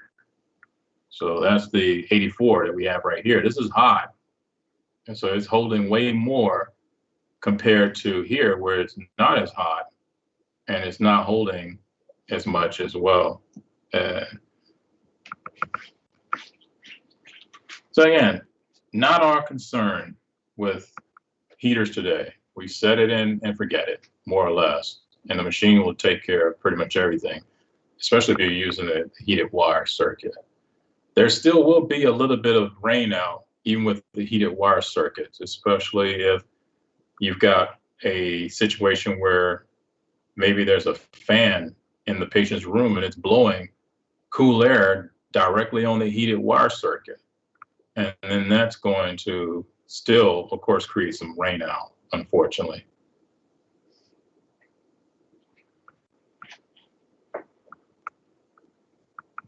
So with our heated wire circuits, we use them not only for ventilators, but we also use them for, say, like when you're setting up high flow nasal cannula, for instance, like in this case here, or you're going to set up like a CPAP kind of a situation.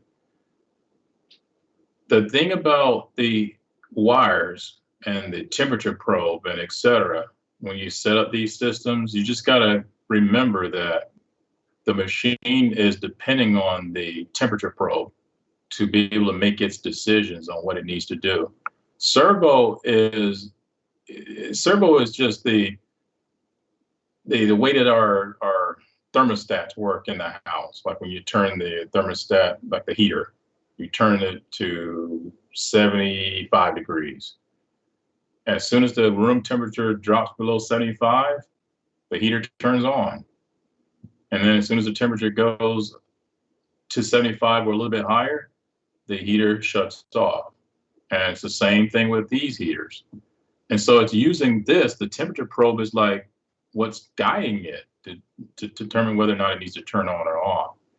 Now, let's say that this is a baby inside of an incubator. If you set them up, you've got to make sure that this part of the circuit is on the outside of the incubator.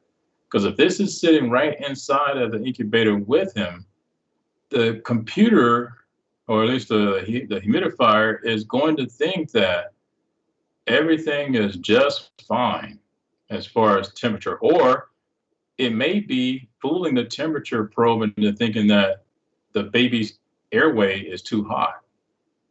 And if it thinks that the airway is too hot, it's going to cycle off. It's going to turn off.